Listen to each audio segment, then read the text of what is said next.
Honourable members, the Deputy Speaker.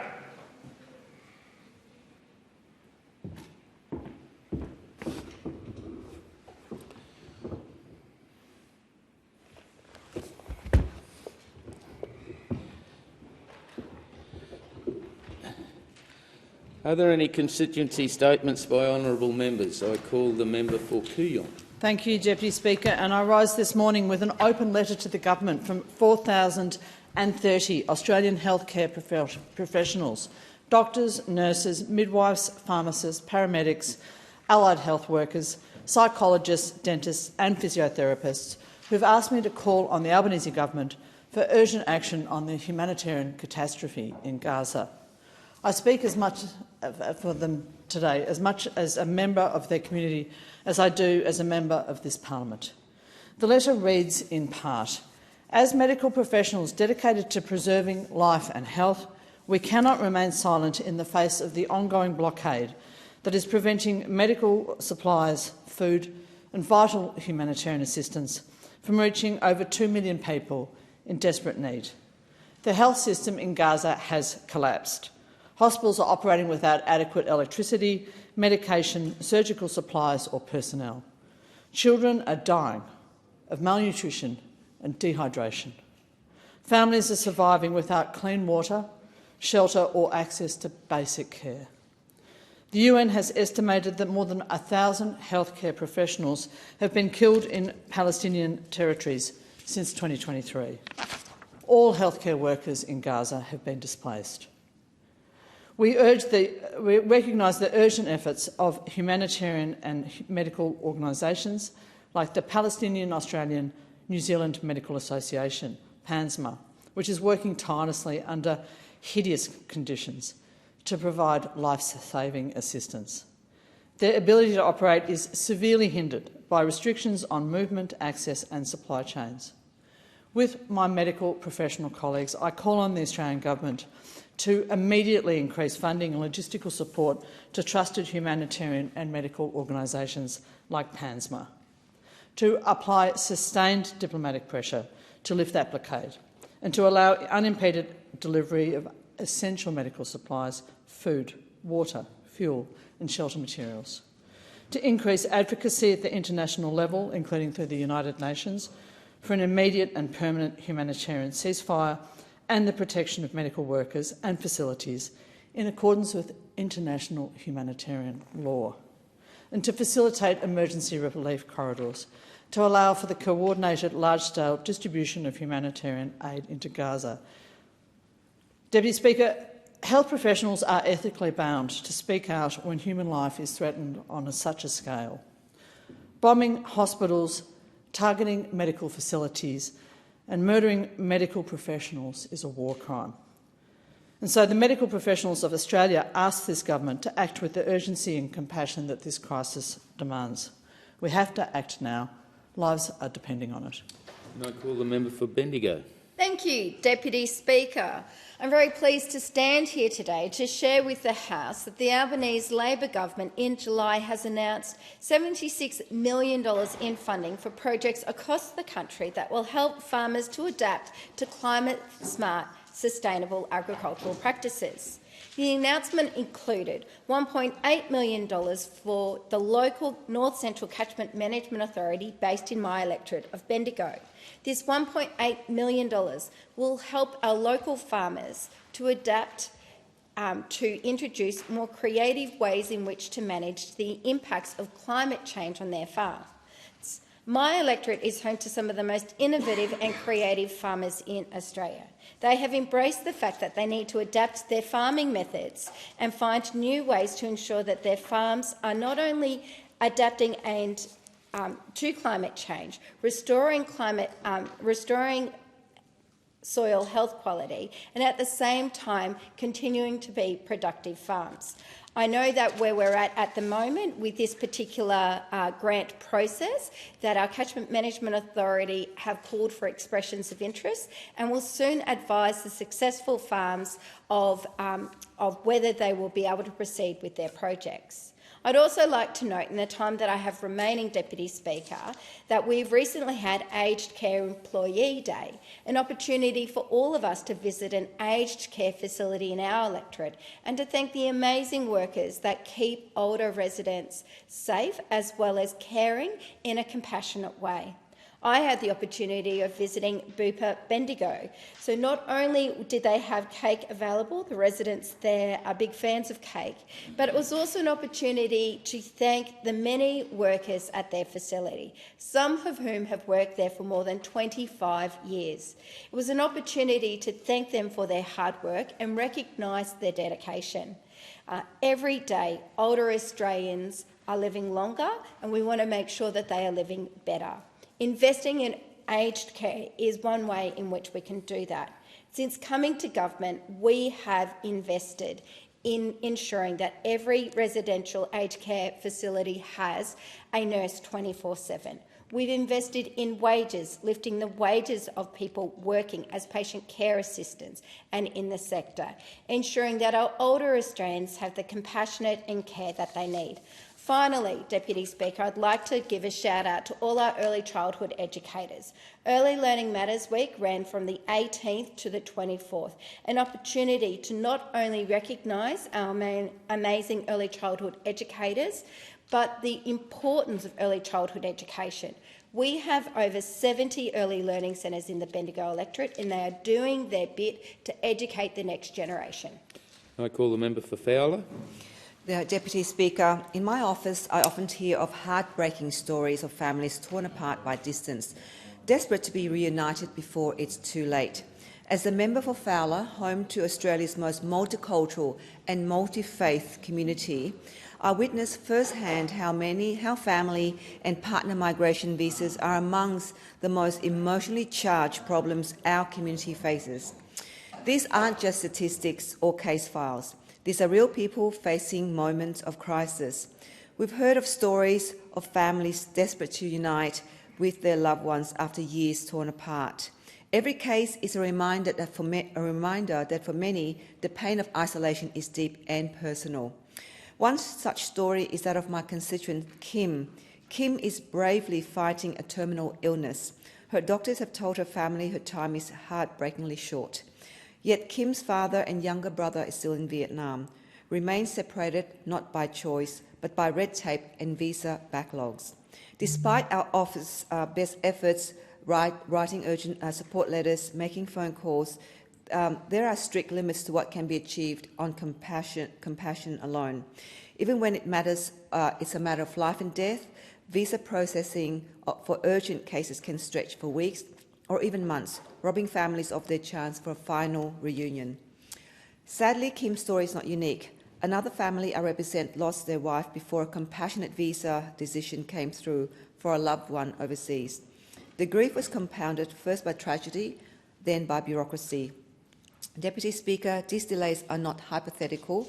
They are happening now with profound emotional and mental health consequences for our constituents. I do understand that the Department must maintain proper process and respect the need for strong borders and thorough checks. But the unfortunate reality is that even compassionate or medical emergency provisions are plagued by wide variability in timelines. As of this year, family and care visas can take up to 8 years for process, and partner visas frequently require 12 to 24 months, sometimes longer when someone is dying. Any delay is a cruelty that system should not inflict. There has been progress. In 2025, the government began to streamline certain family and parent visas, introducing online lodgement and moving towards single-stage applications. This is a welcome step, but not enough for families caught in crisis. Compassionate and emergency visas cases need to be truly prioritised with dedicated staff and fast-track decision-making and clear guidance for everyone involved. No family should be separated by bureaucracy in the darkest hour.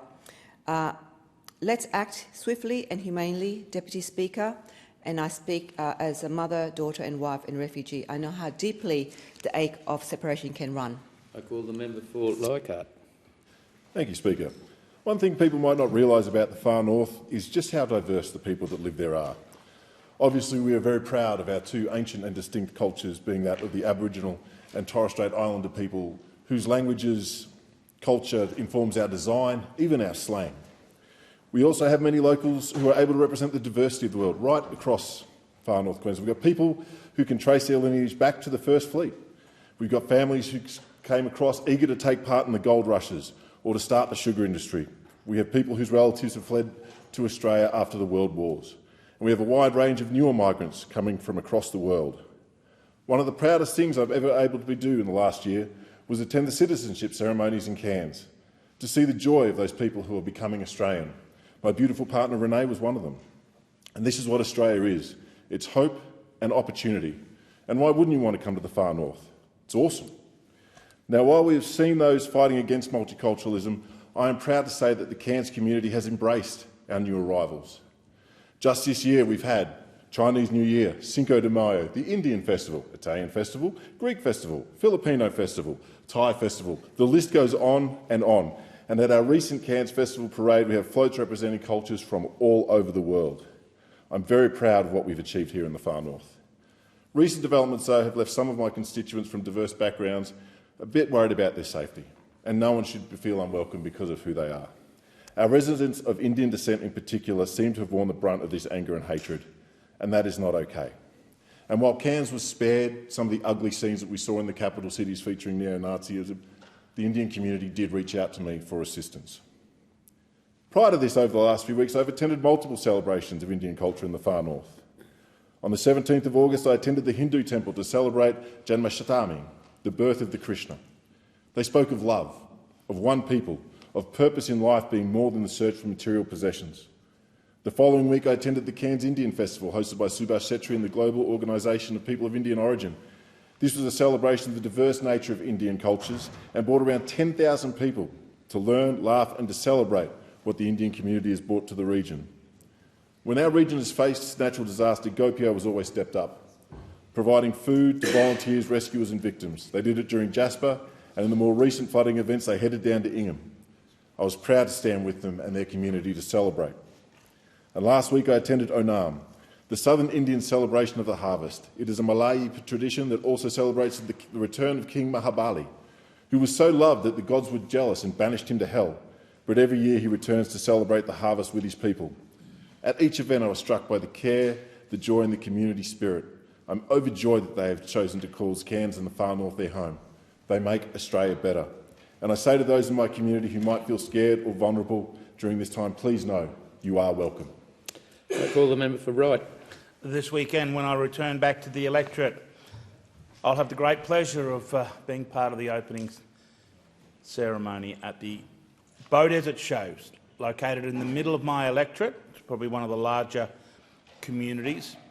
A great day out, cattle, transport, agriculture, show bags. Kids bring their photos. The honey producers, the ladies bake. A typical outback regional show. What's not typical about it this year will be the conversations I have with those people who I represent. And I'm confronted by it time and time again when they ask me, what are you doing about electricity prices? Why aren't you holding those guys on the other side of the chamber you sit across down there in Canberra to account, because we were told that electricity prices were going to be cheaper? And I have to apologise to them, because I know it's hurting their family budgets. I know that electricity prices have gone up 39%. And I know that only 40% of the retail market goes to households. The remainder of the 60% of energy production goes into the manufacturing sector. So that's the cost of our fertilisers, the cost of tractors. You know, when you go into Woolworths and you buy those items on the shelf, every component of a tin of baked beans or a frozen food product has got a component of electricity tied to it.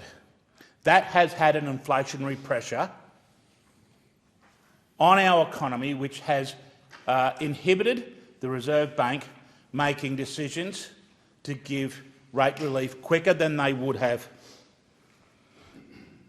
Mr Speaker, there is not an original farm in my electorate of which the largest contributor to GDP is agriculture. There is not an original farm on my place that has not or does still not have a windmill on it. Southern Cross Windmills are celebrating 150 years here in Australia. They're situated in my electorate. So I won't be told by the richest postcodes in our country that we need to have an environmental conscience, that we need to be doing more to accept renewables. We are the early adopters of renewables, and when those windmills collapsed, we replaced them with solar pumps.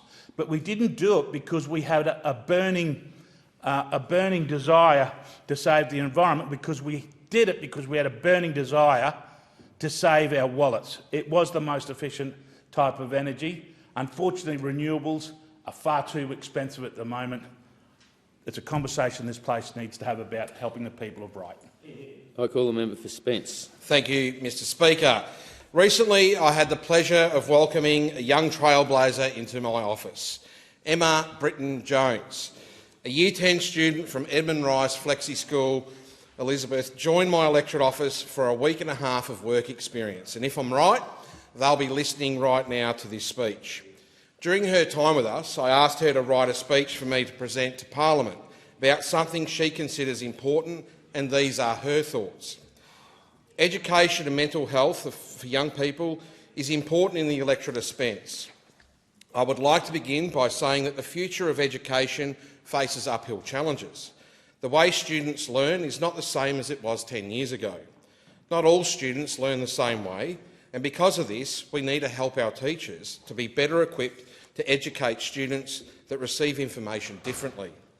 I would like to add that phones or devices made for music should be allowed, under the right circumstances, in schools. For some young people, it helps them focus and learn. Without these, students can find it hard to fully engage in the classroom and can fall behind in their learning. Furthermore, we need to maintain free mental health services for young people. Statistics show that 402 young people aged 15 to 24 die each year because of suicide, a number that we need to lower and these free services aim to do.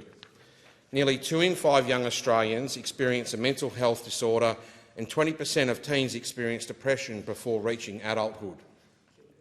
Our young people are crying out for help, and it should be a top priority of the government to support them.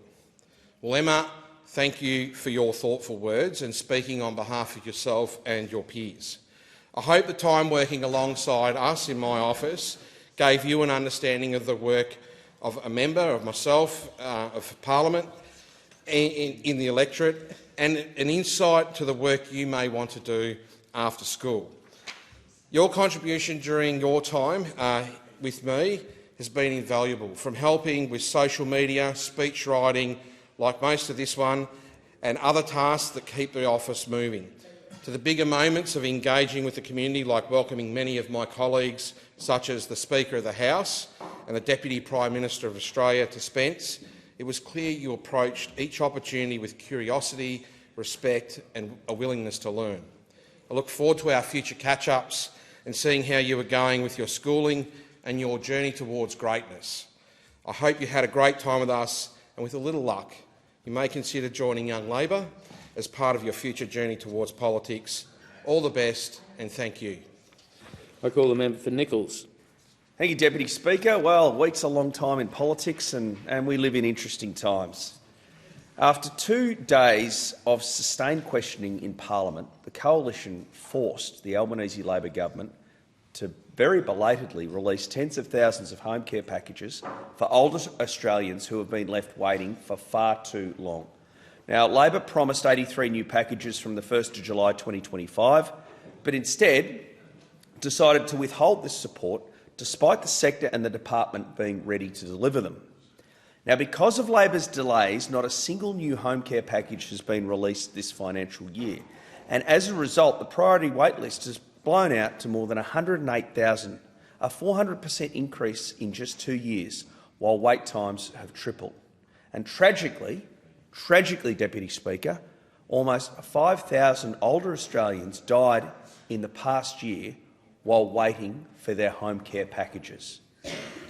Thanks to a coordinated pressure campaign from the Coalition, led by Shadow Health and Aged Care Minister Senator Anne Ruston in the Parliament, the government has caved to pressure and will agree to the immediate release of 20,000 home care packages. And this is despite the government voting against this requirement in the Senate earlier in the day.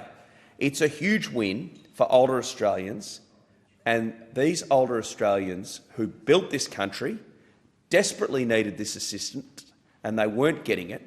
We were asking question after question of the minister. He wasn't answering the questions. I was even disciplined for interjecting to try and get an answer out of him, but it was worth it because we forced Labor to at least start doing the right thing, which is to release these home care packages. Now, we expect the government's decision to now support the release of 20,000 home care packages by the end of the year. We want the full 83 promised by the end of this financial year, and we want it as soon as possible. And when I say we want it, we, people who represent and are fighting for these older Australians who built this country. People ask, what can you achieve in opposition? Well, this week, the Coalition achieved something in opposition. It held the government to account. It called out a minister who was delaying what should have been released to the Australian people, to older Australians, and at least some of those aged care packages are going to go out the door immediately. There needs to be more. But if we hadn't piled on the pressure, this government would not have released those home care packages until November the 1st. It's a government that's very good at campaigning, not so great at governing, and needs to lift its game in implementation. Thank you, Deputy Speaker. I call the member for McNamara. Thank you very much, Acting Speaker. And if you know about Albert Park, you'd know that we are home to the Grand Prix, and we put our magnificent electorate of McNamara on show to the world, and thousands of people come and enjoy our wonderful parklands. But for the local people of McNamara, of Albert Park, South Melbourne, Port Melbourne, St Kilda, Middle Park and all of the different surrounding suburbs, what we know about Albert Park is that's the home of our community sport. It's where we go and spend our weekends to play basketball, to play football, soccer, to play baseball, to play rugby. Albert Park is the home of badminton, of table tennis, of swimming, of gym. It is a place where people go, but it is also home to sailing, Acting Speaker. And we were so proud at the 2019 election to invest $5 million in upgrading community sport infrastructure in Albert Park. And the way we did that was not based on political views of what we wanted to invest in, but rather what the community needed, Acting Speaker. So we partnered with Parks Vic, and as part of their master plan, we identified all of the different projects that were really necessary to improve access to the park, to ensure that young girls can and women can have better access to better facilities, appropriate facilities, increased participation, and especially also to make sure that they are accessible for the entire community.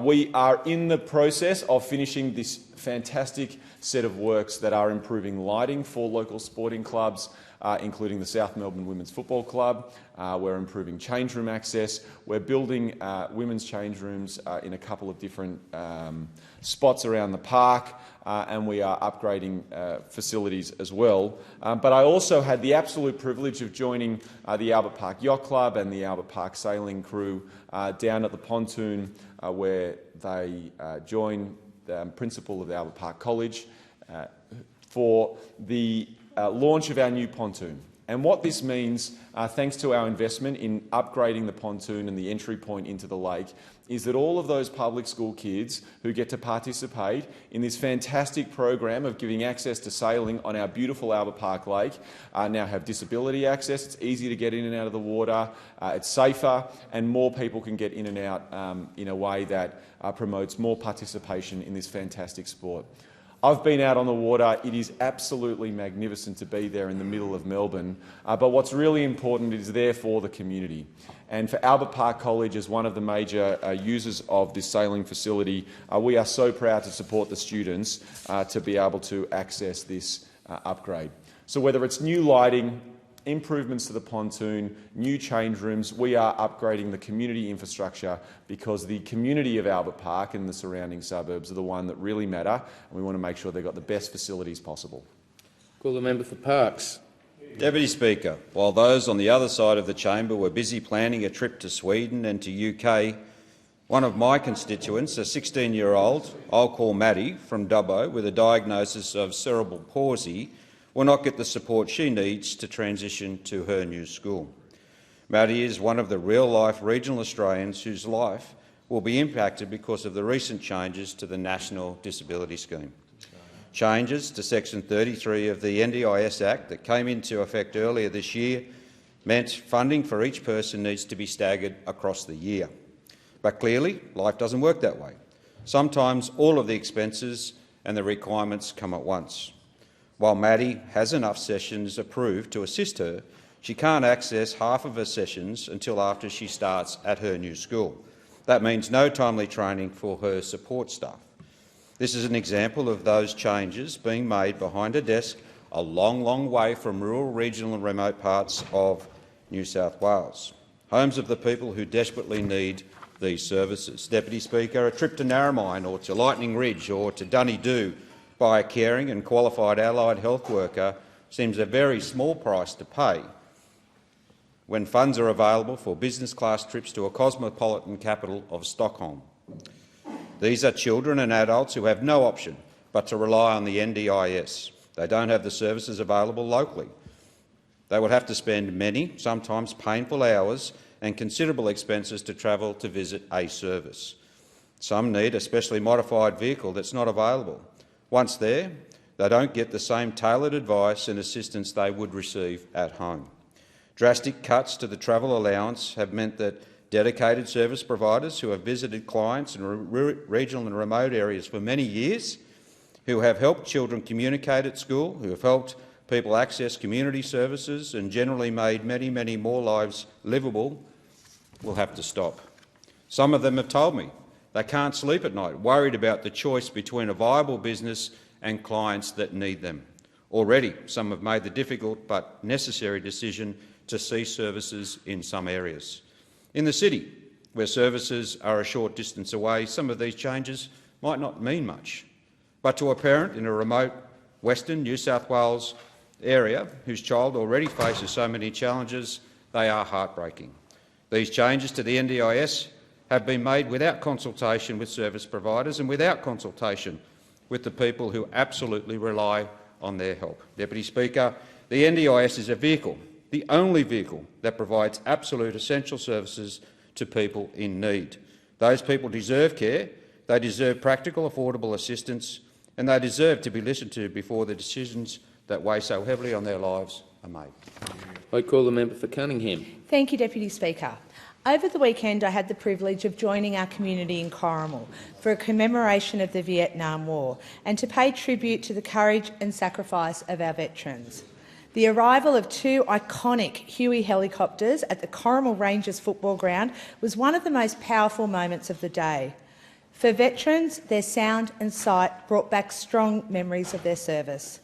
These helicopters were a constant presence in Vietnam, transporting troops, evacuating the wounded and supporting operations in dangerous conditions.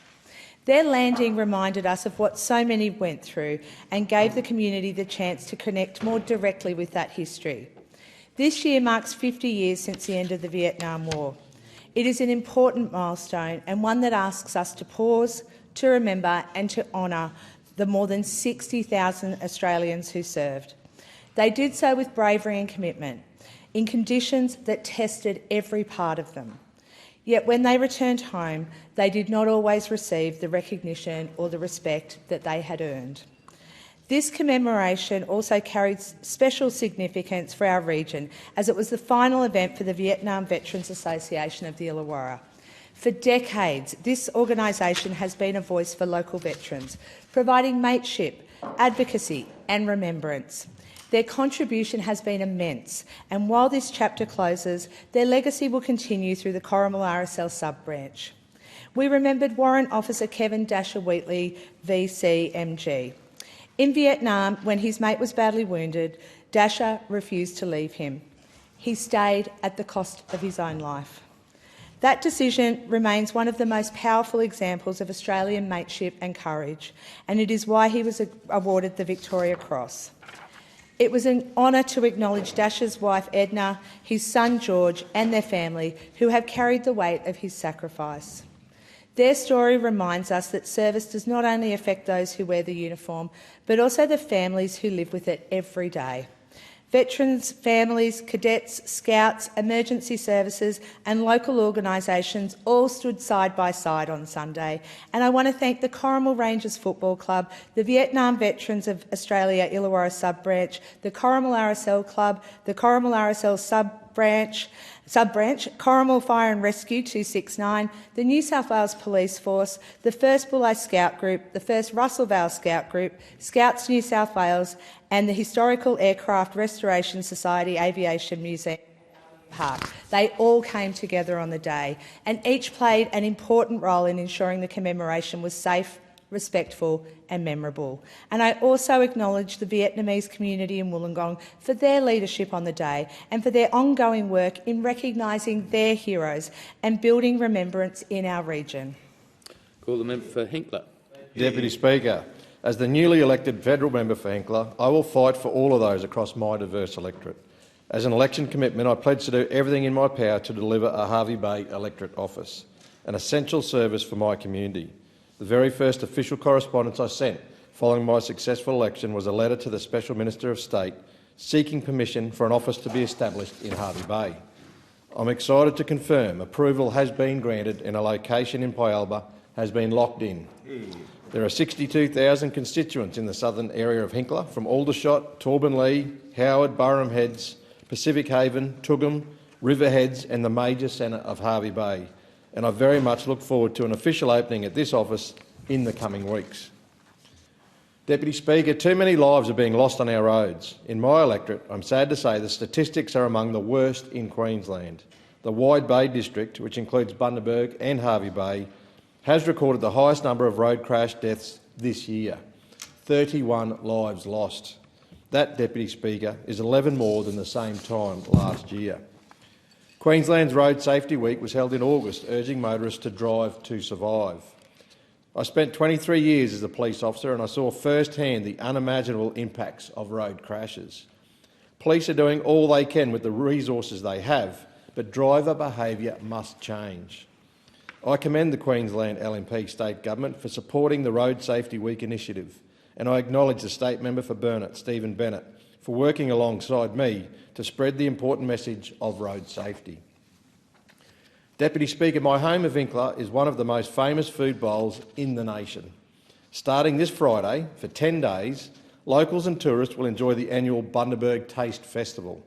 It will showcase the finest local produce from our farms, freshly caught seafood, and celebrate the world-class makers, processors, retail and hospitality businesses who put Bundaberg on a plate or in a glass. Taste offers a huge lineup of events, including the Mayor's Ball. The gala will raise funds for the Bundaberg Region Mayor Helen Blackburn's Christmas appeal, supporting some of our amazing local charities and those community residents in need. Deputy Speaker, I'd like to applaud the local media in my electorate of Hinkler for helping me spread the word about democracy and how civics work in all three levels of government, and for letting the people of Hinkler know what's happening in the Parliament while I'm here in Canberra. A special mention to the eloquent and engaging Jacob and Elle from Triple M. They've even introduced the famous Batman theme to play when I'm jumping on the radio. I hope they tune in right now and invite me back on air very soon. Thank you. I call the member for Hasluck. Thank you, Deputy Speaker. TAFE is at the heart of skills and training in Australia, and we've been celebrating in the Parliament this week about our vocational education and the people who succeed in life as a consequence of their training and dedication in our vocational education institutions. But making it free has been a game changer for so many more people who might otherwise have been locked out of further study.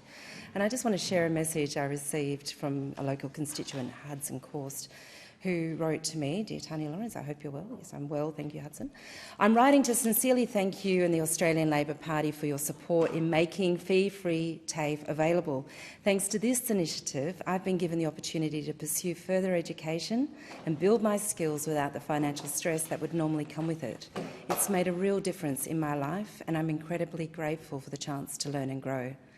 I truly appreciate your continued work and advocacy on behalf of our community, and this kind of policy is a great example of how government can make a tangible, positive impact on everyday Australians. This is exactly why fee-free TAFE matters. For Hudson, it's removed the financial stress, and it's done that for literally tens of thousands of people across the country. It's created the opportunity, and it's changing lives.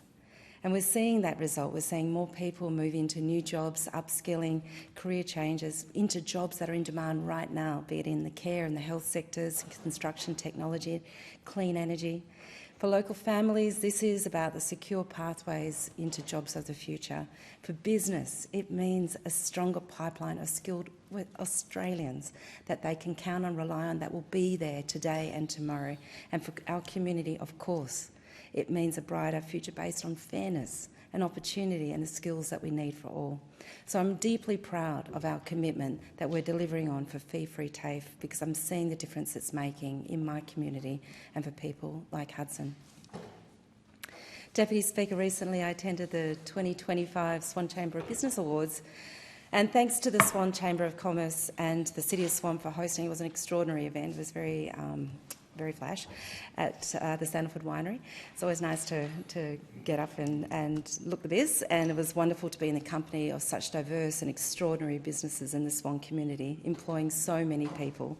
A highlight of the night, though, was hearing from the House of Honey, a unique family farm right in the heart of the Swan Valley. They took home awards for tourism excellence and excellence in access and inclusion. And Kim and Rupert Phillip, they founded the business back in 2010 with a really bold vision to create a revolutionary honey showroom. It offers not just exceptional food experiences and gifts and wonderful things, but it's a sanctuary to 50 million bees, but also a hub of education. Now, as a fellow apiarist, I am deeply proud of what they've achieved, and being recognised for it is exceptional, and I'm really proud. I call the member for Cowper. Mr. Speaker, I'd like to take the opportunity today to recognise two inspirational members of my community for two very different reasons.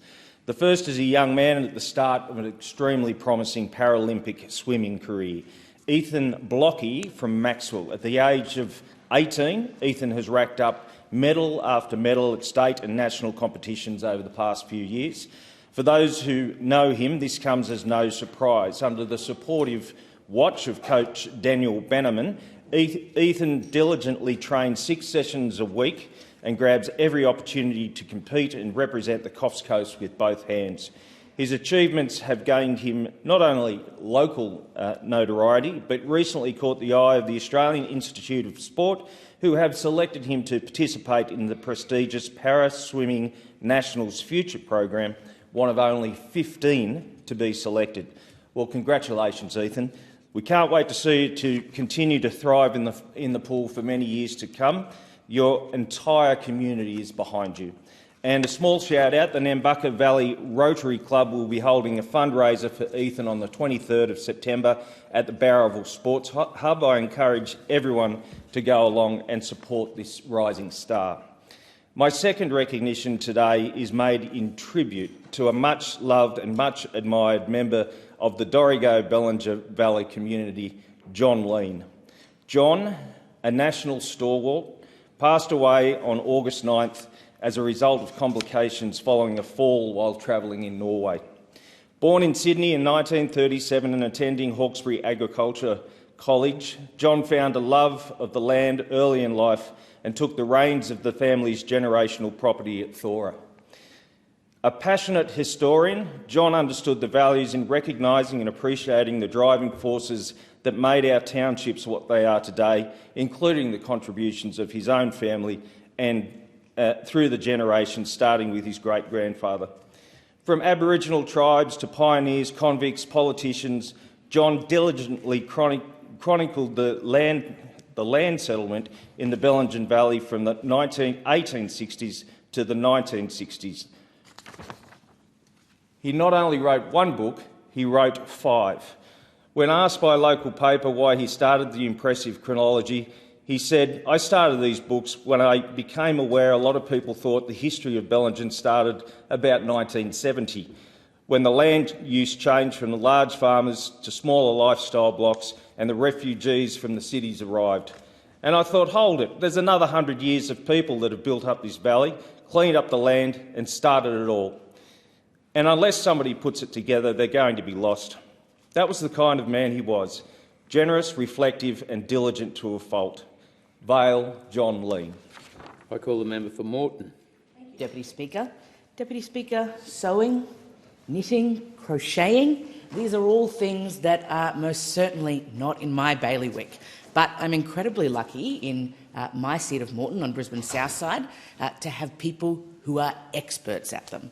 And they are experts because they are the CWA, a set of really strong community groups in my area, including the Annalee Yeronga CWA, which is 99 years old, the Oxley CWA and the Sunnybank Coopers Plains CWA.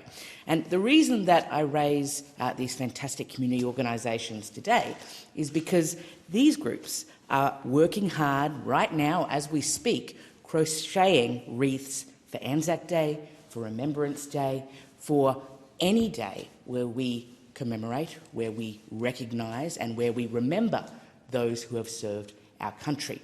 And they are putting those wreaths together so that when I go to those ceremonies on behalf of the community, we can lay them, and they are a meaningful way to continue the community work that CWAs do every day in our community and to expand on the opportunities for connection and friendship that craft groups bring, particularly to older Australians in my electorate. Deputy Speaker, I want to congratulate Endure. Endure is a local company in my electorate of Moreton on the south side, and it does renewables and low-emissions technologies. They're experts in the field, and they're in Archerfield. And I want to congratulate them today because they have just received a $4.8 million grant for industry growth. And it's called the AHEAD Project. And the AHEAD Project does a few things. It advances proton exchange membrane electrolyser technology and on-site hydrogen production systems. It contributes to driving down the cost of hydrogen and improving production effectiveness. And it establishes strong capabilities in hydrogen technology innovation, advanced manufacturing and operational knowledge. It's a real shot in the arm for sustainability, it's a shot in the arm for hydrogen, it's a shot in the arm for my community, and it's a shot in the arm for jobs. Well done. Deputy Speaker, on Friday the 15th of August, I had the great pleasure of attending Griffiths Con. And the Con is a place where so many fantastic musical performances take place every single day. And I was there because McGregor State High School's choir, their a cappella choir, Macapella, was in the fanfare finals for Choral Fanfare in 2025. It's part of the Queensland Department of Education's biennial State Schools Festival for vocal ensembles, and it was wonderful to see them represented in the top 5 in the state. Congratulations to the teachers and the students. I call the member for New England. Well, thank you very much, Mr Deputy Speaker. Isn't it a marvellous privilege to be in this building and to deal with the liberties and the freedoms that are offered by Australia in a Western democracy based on a Judeo-Christian principle? You mightn't be Christian, you don't have to be, but the principles that reside underneath it are that. So it was of massive concern that we saw the display of military might in the recent anniversary that was in China. It was a display of military might for projection and offensive purposes, and that, of course, we must take into account as to what that means for us. Of a massive concern was the assembled coterie of people of basically totalitarian regimes, dictators. We see with Premier Xi Jinping the instrument that has brought about such things as the takeover of the South China Sea, the removal of rules-based law in operation, incursions with the Philippines, disputes with Japan, spies in Australia. This is the new world order. Also, Vladimir Putin was there. Vladimir Putin, who of course is responsible for the invasion of Ukraine, just the arbitrary move-in for which hundreds of thousands of people have now died. Kim Jong-un, who's also supporting Vladimir Putin, who puts his own people into destitution, developing nuclear weapons. This is a very bad coterie. Mossad Pezeshkian of Iran, we've had the ambassador deported from Australia for what is, in essence, a terrorist attack on a Jewish synagogue. Now, what also was of major concern at the Shanghai Cooperation Organisation was the disgraceful attendance of Antonio Guterres in the midst of all this, where he talked about principled leadership. Was he expecting to find it there? And also at the even at the parade, the disgraceful appearance of Dan Andrews. But what is also a massive concern is where Australia is. Our Prime Minister has not yet met the US President. AUKUS is still under review. The Quad, with the attendance of Narendra Modi at the Shanghai Cooperation Organisation, does not augur well for us. Our debt is now heading, it's $961.4 billion, Australian government securities outstanding, heading towards $1 trillion. And what is our focus in Australia in the midst of this? What have we garnered for it? We're focused on the weather. We're focused on net zero. We're focused on climate policy. Mr Deputy Speaker, we have lost our way, seriously, and we have lost our political mind. And if we don't pull ourselves back into gear, we have the potential and we put under the stress of the loss of our nation. I call the Assistant Minister for Science, Technology and the Digital Economy. I rise today to pay tribute to Pierre Esba and to place on record this Parliament's recognition of his extraordinary contribution to the city of Parramatta.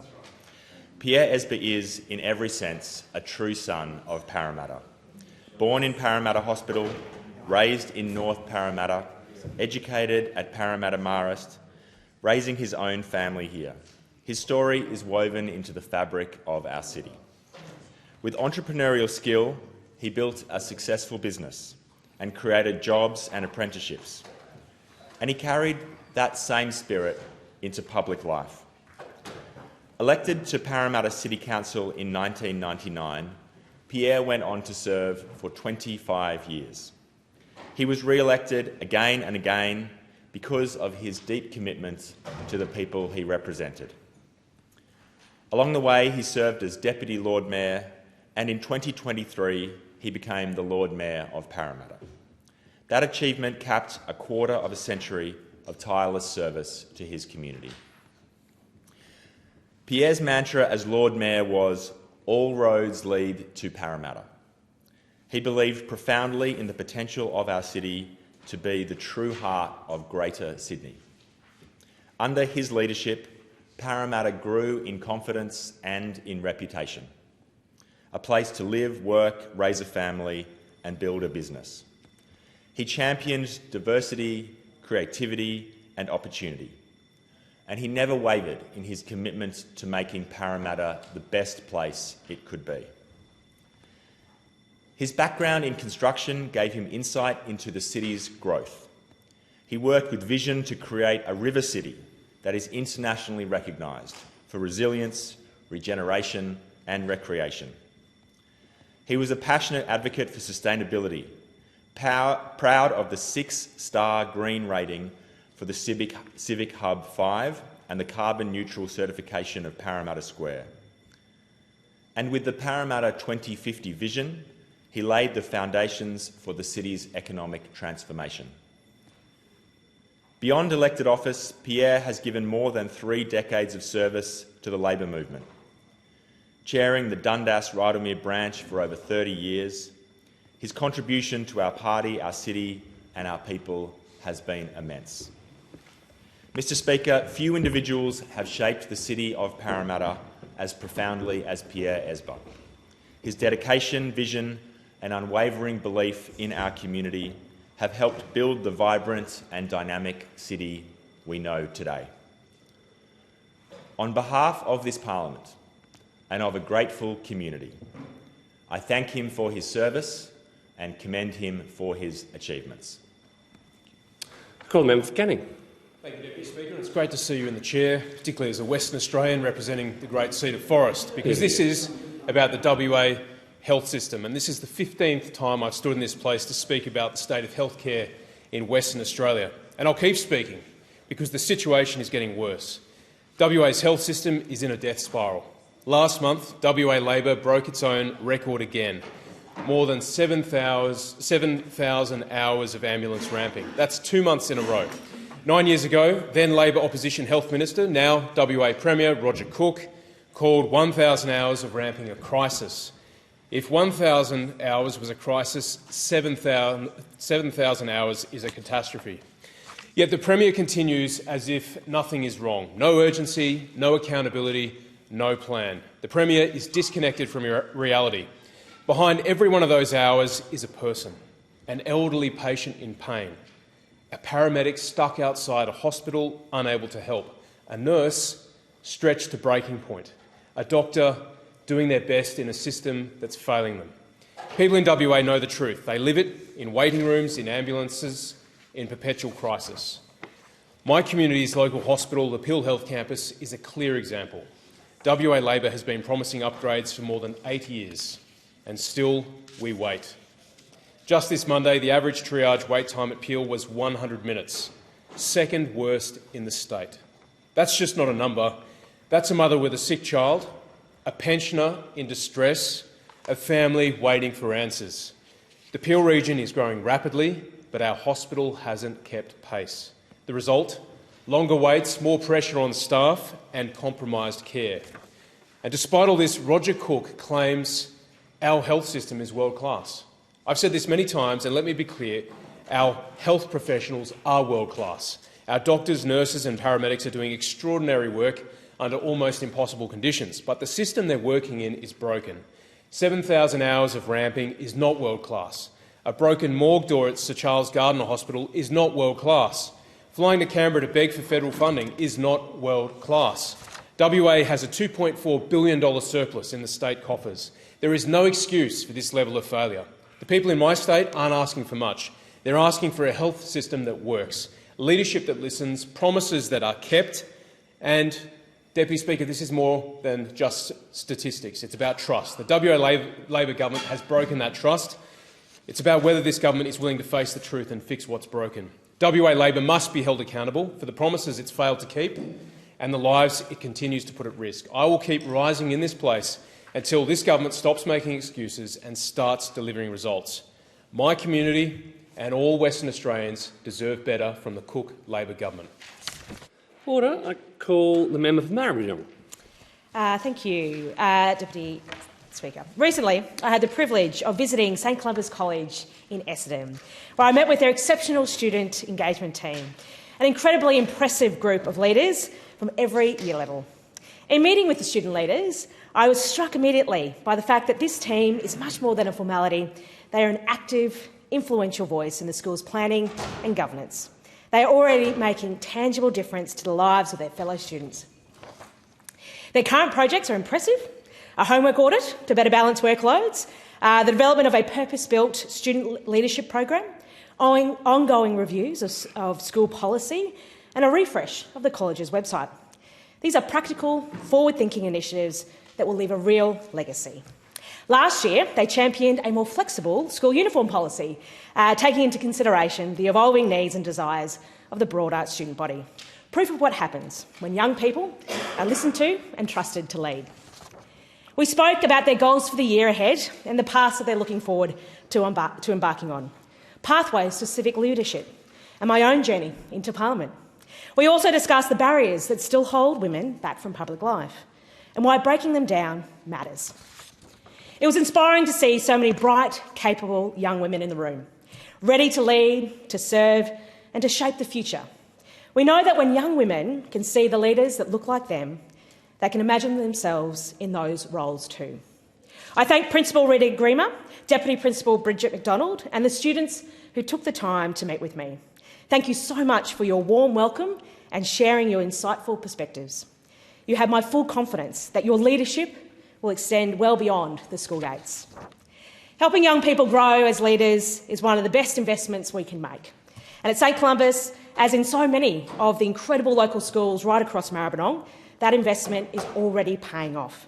And I can't wait to see where these remarkable young leaders go next. It really was an incredible opportunity to meet with these young women, both in terms of from our seniors right through to the early years of high school, grade 7, year 7 to year 12. And these women are going to have a remarkable impact on their community, and I wish them all the very best, especially those seniors who will be finishing up very soon. I wish them all the best for the years ahead. Thanks. I call the member for Page. Thank you, Deputy Speaker. Deputy Speaker, I'd like to acknowledge an outstanding achievement by the Woolgoolga High School at the 2025 New South Wales Merino Weather Challenge. Over 4 days in Dubbo, the high school's agricultural show team worked tirelessly, caring for 420 sheep from 70 schools, preparing them for judging and partaking in workshops with industry leaders.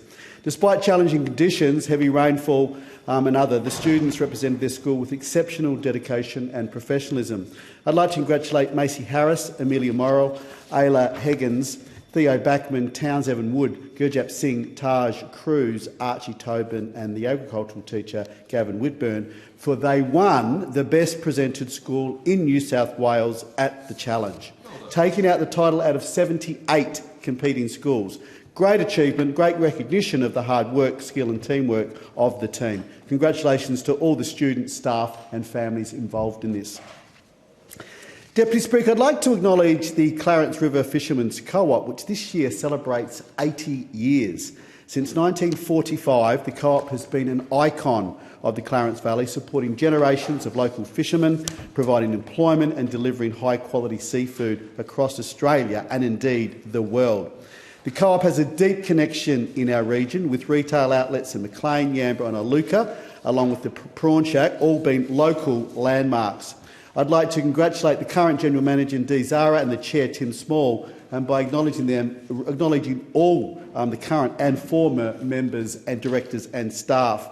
I'd like to specifically recognise a few people, namely the two longest current members, Peter Anderson and Noel Everson, who have both been members of the Co-op since 1958 and are still fishing, and also to current staff Kevin Elam and Sandra McGrath, who have been there for over 50 years.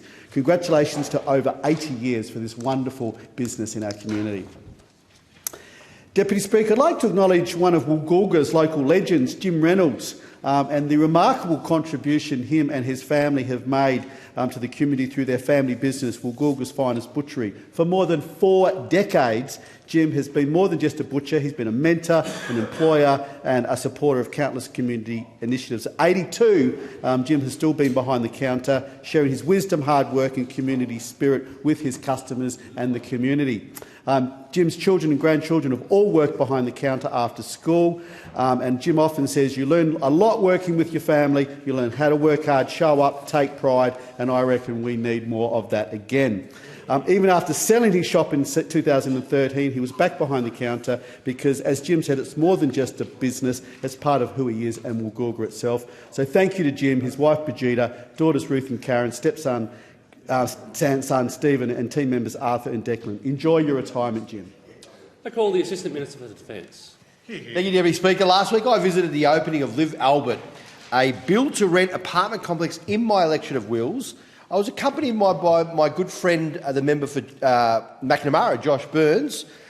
We toured this $330 million project, which sits in the heart of Brunswick, which is actually in the heart of my electorate of Wills.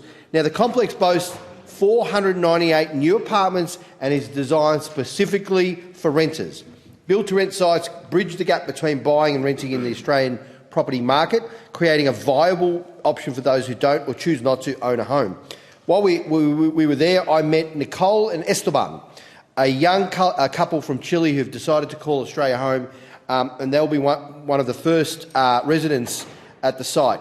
And Nicole and Esteban explained to me how they absolutely love the community and lifestyle of living in Brunswick, and how being able to rent at this site will allow them affordable access to a suburb and part of Melbourne that they know and love. And that's what Build to Rent is all about, Deputy Speaker, allowing people to make the communities they love their homes with the security and stability for longer lease lengths.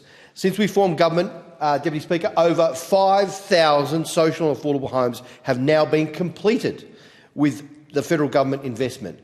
Now, this is a stark contrast, Deputy Speaker, to the chronic shortage of social and affordable homes built under the previous coalition government. In 9 years, Deputy Speaker, the previous government managed to, wait for it, build 373. Now, we have made a $43 billion commitment to our housing agenda, with $20.7 billion now committed to projects that lock in lower rents for decades to come. This all builds on another huge week for housing investment in this country, where we have cut red tape for more homes, brought forward the 5% deposits for more first home buyers and made more progress on social and affordable housing. Deputy Speaker, earlier this week in Canberra, I had the pleasure of meeting one of my constituents, Joshua Seymour. Josh travelled to Canberra for the launch of the 2026 Team Australia Training Squad. He will represent Australia at the 48th World Skills International Competition in China next year. World Skills Australia is an important social enterprise in this country which is dedicated to identifying, demonstrating and promoting skills excellence across the nation. When we were elected in 2022, the Albanese government faced the worst skill shortage in 50 years. Meeting this challenge has and remains a high priority for our government, and the National Skills Agreement, over $34 billion in combined investment with state and territory governments, will strengthen and transform the vet sector. This includes the establishment of 12 TAFE centres of excellence to provide the vital skills we need in critical parts of our economy. I wish Josh and the entire Australia team the absolute best of luck. He's going to be doing refrigerating and cooling and air conditioning. I reckon he's going to win his competition. Go Australia. Go the Fridgie. Order. In accordance with Standing Order 193, the time for member statements has concluded. I call the clerk. Government business statements. Police Remembrance Day, 29 September. Further statements. Are there any statements? I call the member for Indi. Thank you, Deputy Speaker. I rise to speak on National Police Remembrance Day ahead of the 29th of September commemoration time. Across Australia, thousands of people don the blue uniform in a commitment to the safety of our communities. They take an oath to protect us, putting the safety of others above themselves. This is a courageous pledge. This is a selfless pledge. In regional communities such as mine, you'll often find the local police taking an active role in the community, both in uniform and out of uniform. They visit daycares, schools, stop by local sporting and community events to bring visibility to their work and forge long-term relationships with locals. Local police are often footy coaches, netball coaches. They're out and about, they're part of us, they are their friends. Deputy Speaker, in my former life as a nurse, a long time ago I worked in the emergency department at St Vincent's Hospital, and there I forged many friendships with the police who came in the most difficult of circumstances. Those police officers stood by me as a young nurse. They stood by my other nursing colleagues, the junior doctors and all of the support staff in what was a very hectic and difficult situation at St V's in Fitzroy. And then some years later, I was working in a tiny rural bush nursing hospital, and there the local policeman who lived in Chiltern, where I did, became a firm friend and a valued colleague and someone who was always there at the end of a phone when I needed him. And I have to say, Deputy Speaker, unfortunately, I often needed him. In communities such as mine, local police, as I'm showing you, are very, very much a part of us. And the work of police can be gruelling. It can be complex, and as we know, too often it can be risky. And it requires not just the highest level of training and discipline and physical resilience, but it takes mental resilience too. And it's not just the police officers themselves who need to have this resilience, but it's their families also. Police officers are often the first responders to tragic events, and again in rural and regional communities such as mine, all too often the events that they're responding to are events that involve people that they may well know. And as we learn too often, and as we commemorate on the 29th of September, too many times our police officers are the victims of tragedy themselves. So on the 29th of September, we will remember members who have passed away over the past 12 months, and their names, tragically, will be added to the memorial roll, and across the nation, Australians will stand in solidarity of their honour. Most tragically, and so close to home, 2 new names will be added to this memorial honour roll. In the coming days, the families, friends and colleagues of Detective Leading Senior Constable Neil Thompson and Senior Constable Vadim Duvat Hotat will pay their final respects and farewell to 2 fine members of the Victoria Police. Deputy Speaker, it's little over a week since an unspeakable tragedy unfolded in my electorate in the beautiful, idyllic alpine town of Porepunkah, a town that was forever changed by an unspeakable event that no one could ever have possibly imagined. And the communities across Indi, and in particularly across Wangaratta and the Alpine Valleys, are in mourning. They're in shock and they are experiencing deep sadness and disbelief. It's brought into sharp focus for me personally and for the people I represent the extraordinary risk our police face every day to keep us safe. Really, it's a risk that we take for granted as we go about our lives, but it came into stark relief for us just over a week ago. Over the past week, we've seen the community respond with love and solidarity for our police officers. Countless people have visited the Wangaratta and Wodonga police stations. They've come in their droves, Deputy Speaker. They're laying flowers in memory of these 2 members. They're bringing food. They're bringing their friendship and their solidarity. Even if they did not know these police officers, they know the police. Emergency services, SES, Fireys, Ambos, stood the other night in the pouring rain. They stood in silence. They stood in honour of their fallen friends and colleagues.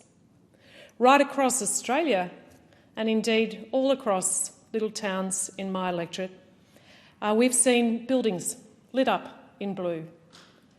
We've seen the water towers of Wodonga and Wangaratta shining brightly in blue, at the same time as 480 plus police officers, emergency services crew are combing the mountainous terrain around Mount Buffalo to seek the person allegedly responsible for the heinous crime that happened in Porepunkah. As the police operation continues, I say to police officers all over Australia, and most especially, of course, to the police officers in my own patch.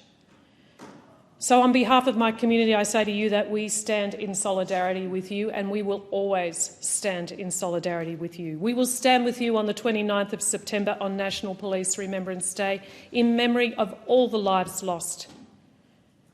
And we stand with you on the 29th of September, particularly with Neil and Vadim's names so firmly in our minds. So to all police officers, to their families, and I note the member for Riverina is here, who is a family member of a serving police officer, and I thank him and his family for the way they support their son and for the sacrifice that they make in holding the anxiety that comes with being not only a proud parent of a police officer, but one who knows all too well the risks that their son or daughter has taken on behalf of us. So I thank you, and so many like you. To all police officers, thank you for what you do. Thank you for standing before us and with us and amongst us. And thank you for standing in situations that not one of us would ever have to face. I honour you and I respect you, and I pledge that my solidarity and support is with you always. I call the member for Riverina. Thank you, Member for Indi. Beautiful words, eloquently spoken, as were your words the other day just prior to question time. And indeed, Detective Leading Senior Constable Neil Thompson, Senior Constable Vadim Duvat, and Queensland Constables Rachel McCrow and Matthew Arnold, they sadly are seared into the consciences of a bereaved nation, for they have been the victims of recent tragic events where nutters, sovereign citizens, terrorists, call them what you like, took their lives in a burst of bullets. This is not right. This is not the way Australia should be. We live in very volatile times. But when our police officers leave home to go and serve, they should be able to, at the end of their shift, come back home, safe and sound. Police officers, like other emergency service personnel, run to danger when others, most of us, would run in the other direction. They are the bravest of the brave, and Australia is very, very well served by our police officers, by our Australian Defence Force personnel, by those who don a uniform and go and fight the good fight for and on behalf of us, who serve, who protect, who save, and we should never forget that. Never, ever should we forget that. And I really take exception when the New South Wales Police and indeed the New South Wales Government make a request that is then ignored by an unelected judge. And I refer to Justice Belinda Rigg, who recently, despite the fact that the brave men and women in blue and the leader thereof, the Police Commissioner no less, applied for a prohibition order against an individual by the name of Josh Lees, an organiser from the Palestinian Action Group, a professional stirrer, a professional protester, who wanted the Sydney Harbour Bridge used for a protest. And Justice Rigg, for whatever reason, this faceless, unelected official decided that she knew better than the police. And what did we see? We saw signs of hatred. We saw actions of hatred. We saw the New South Wales Police have to call just about every officer they had on duty, and then others who should have been enjoying a day off, called in to monitor that particular protest. And now what have we got? We've got the floodgates open. Everyone wants to use the Harbour Bridge because it's iconic, because it's internationally famous, because it's renowned, to protest on. And the police, well, they're the poor ones who are going to have to monitor and protect and save and do what they usually do. And they'll do it without complaint. They'll do it because that's what they do in the line of duty. But the likes of Justice Rigg and Lees, I'm not going to say Mr because he doesn't deserve it, they should not be running the show. They should not be. When Premier Chris Minns and the New South Wales Police Commissioner, the person acting in that role, ask for a determination, they should be listened to. The names I mentioned of the 4 constables before, their lives are no different than the lives of Michael Kennedy, Sergeant, Constables Thomas Lonergan and Michael Scanlon, Constable Samuel Nelson, Senior Constable Ed Mostyn Webber Bowen, or Sergeant Edmund Parry. Those names, in one sense, will never be lost to history either. They were killed by bushrangers. And in Australia, we sometimes romanticise the outlaws of the 19th century. But Stringy Bark Creek, where Ned Kelly and his gang killed those 3 Victoria police officers, Samuel Nelson lost his life at Collector, killed by Johnny Dunn.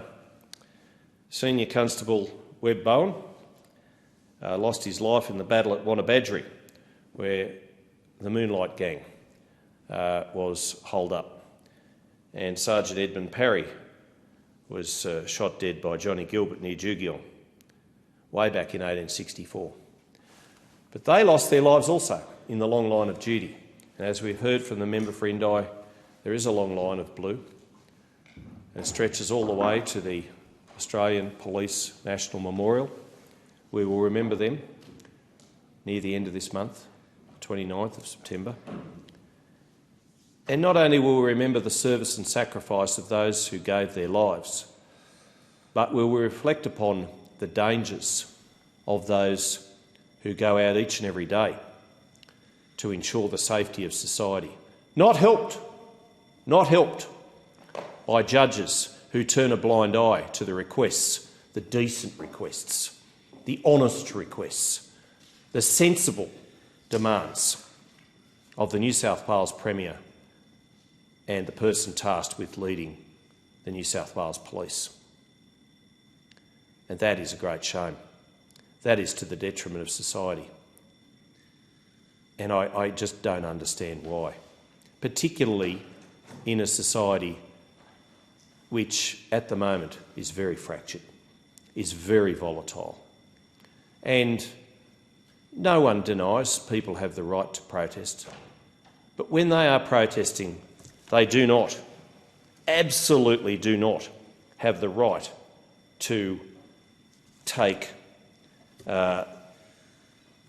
placards and pictures of the person responsible for the deaths of those two police officers at Porepunkah, at Alpine Town in north-east Victoria, which is at the moment is mourning. And I very much adhere to the words of Acting South Australian Police Commissioner Linda Williams, who told the ABC Radio Adelaide the charge against the individual who put himself in for holding a placard showing the alleged police killer. But it'll now be tested before the courts. It will. And here's the challenge for those courts.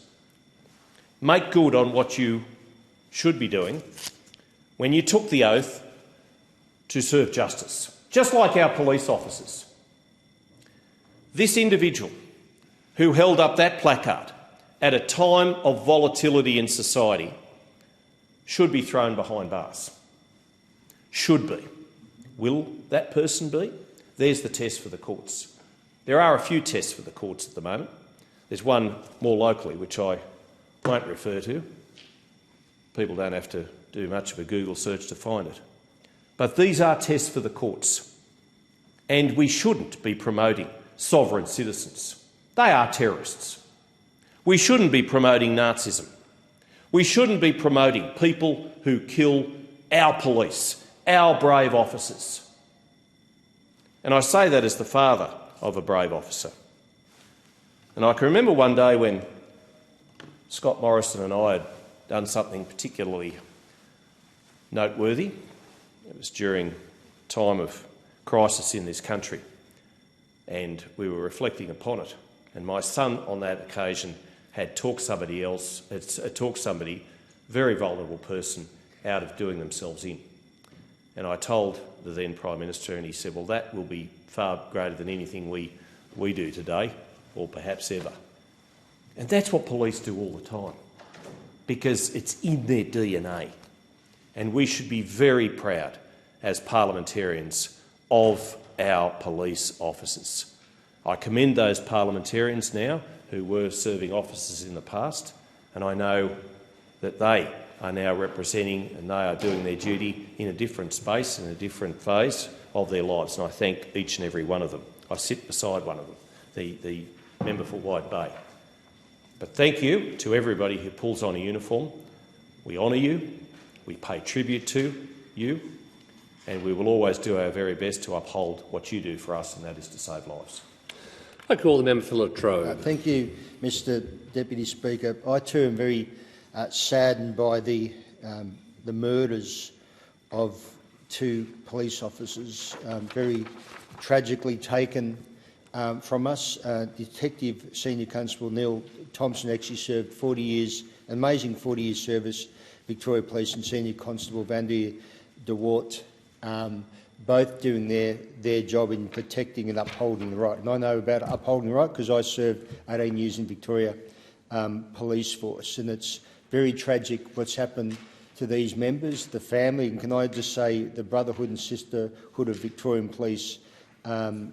This is really hurting them at the moment. And the one thing I do know, Deputy Speaker, Victoria Police will not give up, and as this search goes on, they will continue and continue until they get their man. And sadly, we saw in some protests, and I note the member for Riverina, how people were holding placards up trying to somehow honour the alleged police murderer, and I'm hoping the courts do take tough action against that, especially at a time when Victorian police members and their families are grieving, because it is a very close community. Now, I joined the Victorian Police Force graduated in April 1987, and just 12 months before that we had the most awful bombing, the Russell Street bombing in March 1986, and that was outside the Russell Street police station. And tragically, Constable Angela Taylor was walking past there and was killed in that explosion. Minutes beforehand, they had two groups of school children walking past, and miraculously they were spared. The amazing work of the detectives at the time, in actual fact it was a stolen motor vehicle squad. A member went down to Dawson Street, I believe, by memory, and they had a car there which had been, he was investigating stolen cars on the racket, and he walked past the car which was actually the remains of the car used for the Russell Street bombing, and he noticed the SASI serial number had been drilled out the same way of his investigation, and that then eventually led them on to charging those responsible. And those I don't name them because they don't deserve to be named. But again, it was just going after the authority of Victoria Police. Then, as I said, I graduated from Victoria Police Force in 1987, and in my sister squad was a really nice young man by the name of Steve Tynan. And sadly, very tragically again, 1988, Wall Street, Steve Tynan was murdered, and also Damien Eyre. Steve Tynan was 22 years of age, Damien Eyre was 20 years of age. They were ambushed and their firearms were used against them. And Steve, as I said, was a really nice guy, and Damien, and it really sent shockwaves through all those who graduated, but also the wider Victorian police force. And can I just say, this actually impacts police members right across the country and across the world, because it is a very tight-knit family. Then again, we had, in 1998, we had a series of pizza shops being targeted. And at the time, I was seconded to Brainy Criminal Investigations branch, and I think it was the Pizza Haven ones being targeted. So one night, the armed robbery squad arranged for every Pizza Haven restaurant to be targeted, or surveillance units to be there, and police members, detectives ready in case the pizza shop got hit. So we were there, myself and the detective, Senior Constable Robert Baker, on the Friday night. Waited there all night, nothing happened. Operation was called off. The following night, that pizza shop was actually hit, and it ended up being the same offender who tragically took the lives of Sergeant Gary Silk and Senior Constable Rodney Miller, again sitting off a restaurant. And again, Victoria Police detectives did an incredible job hunting down those involved, and I know I've spoken to undercover police officers involved in that operation. In actual fact, they had a building site, and by the end, one of their targets was on the building site, and by the end of it, every worker at the building site was an undercover police officer. So the police did an incredible work to get their man at the end of the day. And so, Mr Deputy Speaker, when it comes to serving, police members uphold the right. And remember, years ago, as we're getting told at the academy, when it comes to criminals, they don't have to decide whether what force they need to use. They don't need to think about internal investigations. The crooks just have no, and especially in this awful murder recently and these other ones I've talked about, when the police members ambush, there's pretty much nothing they can do. They're not prepared for that. The amount of raids I've done over my time in my day in Victoria Police Force, especially the organised crime squad, we were always in those squads very much armed, ready to go, firearms drawn. Can I say most police members, especially in the regions, aren't like that because they're not used to dealing with the most violent offenders. And that, can I just say, that's also a good thing, but also a bad thing, because the good thing is that the public see the police going there as not firearms drawn. The danger is when, if they need to draw them, the offender has the upper hand. Can I say to my former Victorian police colleagues, and especially all those new recruits going through, this is a very tough time for the Victorian police family and all police, and they'll stand firm, they'll work together, they'll get their man. We just hope the police get a lot more support, and I note the member for Riverina, when it comes to the judiciary, we need the Victorian State Labor government to very much stand with Victoria Police, take very strong action against those who take on the police, who assault police, because sadly, and again I've been told in recent times by my friends in Victoria Police that in my day you'd be in a police pursuit and the person would, or the group of youths would take off and you abandon the pursuit to let them get away. These days they actually turn around and ram the police car, like they actually turn on the police car.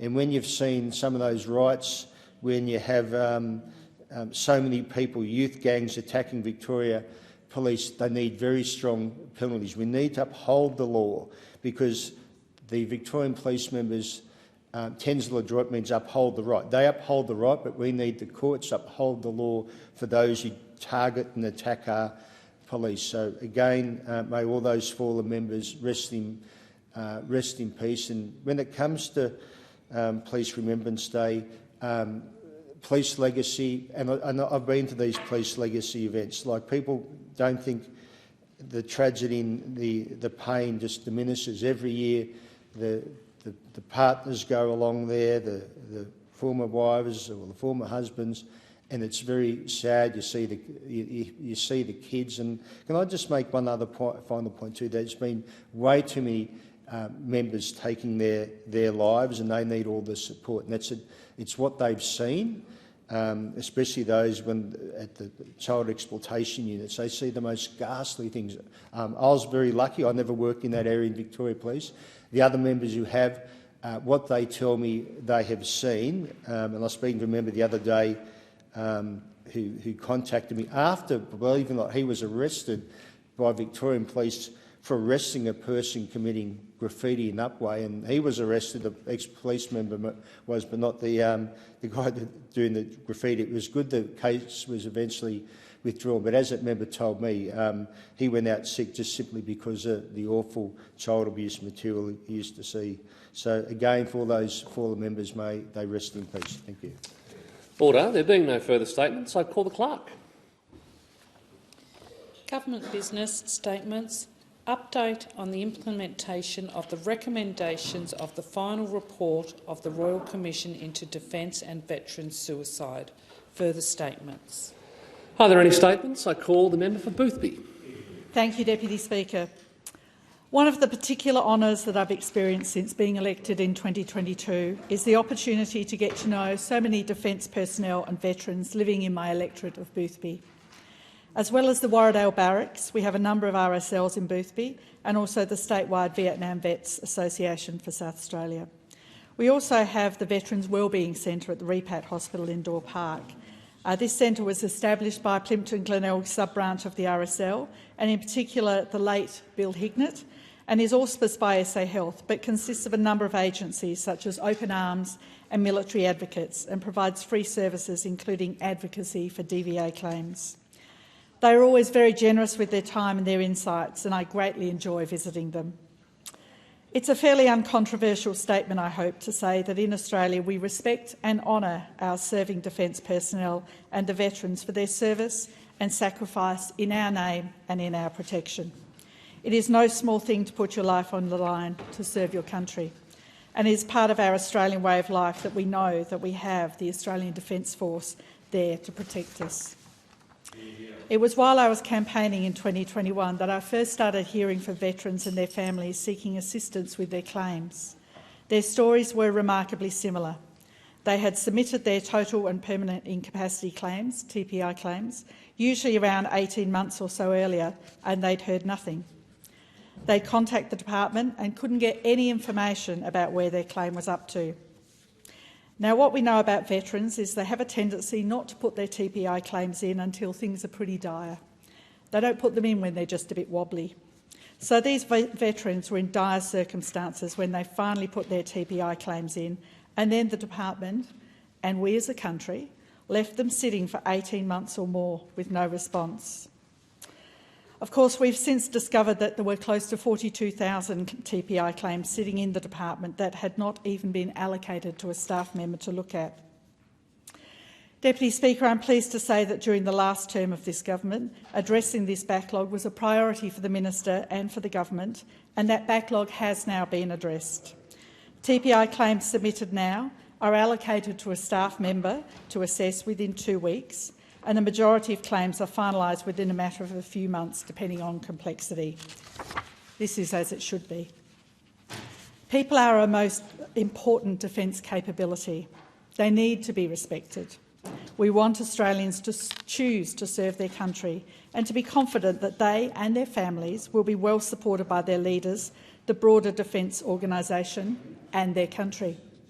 Every member of the ADF should be safe in the knowledge that whatever may happen in service, they, their families, will be looked after and acknowledged by a grateful nation. It is our nation's duty to empower and support the mental health and well-being of our defence and veteran community. There is an expectation that they will be looked after, and for too long this was not the reality. When the Royal Commission into Defence and Veteran Suicide was established in 2021, it heard from thousands of current and former serving defence members and families, particularly families of those who are no longer here to speak for themselves. And I'd like to particularly acknowledge Julianne Finney, the mother of the late David Finney, who was in the chamber earlier to hear the Minister's statement, and thank her for her unrelenting advocacy. We heard of systems that were broken, of a culture that was toxic, and heard that not enough was being done to support our personnel during and after service. And we've heard those calls and we've acted. The Royal Commission released an interim report in 2022 containing recommendations they deemed the most urgent, and we have acted and will continue to act on them all. We've legislated the Veterans Entitlements, Treatment and Support Simplification and Harmonisation Act to simplify the veteran compensation system. These changes begin next year and they will replace the current complex system that causes confusion and frustration, which the Royal Commission identified as a contributor to suicidality among our veteran community. This will mean all veteran claims will be assessed for compensation and rehabilitation under a single piece of legislation that will be simpler and faster to process. And this is the most significant reform to how we support veterans in a century. As a result, we will be better able to provide the services and supports the veteran community needs when and where they need them. The final Royal Commission into Defence Veteran Suicide report was released in September 2024. 7 volumes, 122 recommendations, harrowing reading. But it also showed a way forward, a once-in-a-generation opportunity for cultural change and reform. The government has agreed in principle to 104 recommendations, noting 17 for further work. And as at the beginning of August, 9 recommendations had been fully implemented and there are further 110 underway. Changes to date include the establishment of the Royal Commission Implementation Task Force within the Department of Prime Minister and Cabinet to focus on the implementation. The establishment of a new statutory oversight body, the Defence of Veterans Service Commission, with a dedicated and sustained focus on suicide prevention that will be up and running at the end of September. This was considered by the Royal Commission to be the most significant action the government can take to address defence and veteran suicide. We are currently recruiting the inaugural Defence of Veterans Services Commissioner through a merit-based recruitment process, and this Commissioner will have significant independent investigation powers into veteran supports and progress on the implementation of the Royal Commission's recommendations. We will introduce standalone legislation for Defence and Veterans Service Commission to ensure its independence and enhance oversight of implementation. The Royal Commission identified a need for a holistic approach to wellbeing when supporting defence personnel, veterans and their families. And today we have released the Defence of Veteran Mental Health and Wellbeing Strategy. In addition to early intervention and comprehensive care, it prioritises wellbeing from the day a person signs up for our ADF until well after they have hung up their uniform for the last time. And this ensures veterans who are transitioning to civilian life and their families don't fall through the gaps, a time that we know is of particular risk. We will introduce a mandatory obligation to consider mental health issues during involuntary separation processes. Defence is working closely with the Department of Veteran Affairs on establishing a comprehensive brain injury pathway to improve prevention, early detection and treatment for the current and former ADF members with neurocognitive issues. The Royal Commission's final report also contains several significant recommendations related to sexual violence in the ADF, which are being actioned as a priority. There is now an updated central policy on sexual misconduct that provides clearer, more consistent guidance for commanders and managers. It outlines when to engage the Joint Military Police Unit, how to determine whether conduct may constitute a criminal offence, and introduces structured return-to-work protocols for those impacted by misconduct. Commanders and managers must now consider suspension from duty and involuntary separation of members alleged to have engaged in serious misconduct, including sexual offences, sexual harassment, intimate image abuse and stalking. Defence has now completed the work to support the implementation of a presumption of discharge in circumstances where ADF members are convicted of sexual and related offences, and this will be in place by the end of the year and supported by further legislative change. These reforms represent critical shift. They send a clear message that sexual misconduct has no place in our Defence Force. Further work is being done to ensure the military justice system balances the need for military discipline with the protection of individual rights and minimises adverse mental health impacts on those who engage with the system, and ensures that support mechanisms available to members involved in the military justice processes are effective at meeting their needs and preventing harm. This includes an independent inquiry into potential weaponisation of the military administrative system, examining whether the system has been or could be misused in ways that cause harm to ADF members, and the establishment of the Military Justice Assurance Branch to strengthen coordination of governance, assurance and policy functions within the military justice system. Speaker, the Royal Commission was an important, groundbreaking, sobering and necessary exercise, but it is the implementation of change that really matters. A year on from the final report, we're making good progress. We are seeing more people choose to stay in the ADF longer as a result, but there is a lot more work to do. The Royal Commission's task for us as a government is no small feat, but implementing these reforms from the Royal Commission are vital in ensuring that defence personnel, veterans and families receive the care, services and supports they not only need, but they deserve. And I'd like to finish by thanking any current or former serving members who might be listening for their service. The member's time has expired. I call the member for Riverina. Thank you, Deputy Speaker. Little badge, big impact. That's the message being put out there by Legacy. This week is Legacy Week, and it's important in the context of the update on the implementation of the recommendations of the final report of the Royal Commission into Defence and Veteran Suicide, because it's not just current serving Australian Defence Force personnel or veterans, it's also their families. Their families are very much impacted by the service and by the former service of our ADF and by our veterans. And this week, as I say, with Legacy Week, the appeal has been running since the 1940s. It's a time for all Australians to show their support for the widows and children whose loved ones have indeed served our country. The Legacy Badge, as the website says, is a special emblem of support for our veterans' families, symbolising our nation's greatest values of mateship, compassion and fairness. Legacy badges may be little, but the funds they raise make a big impact in the lives of our veterans' families. Legacy Week is a time to give back to the families of those who have given so much. That's what the Legacy Foundation says, and it is so very true.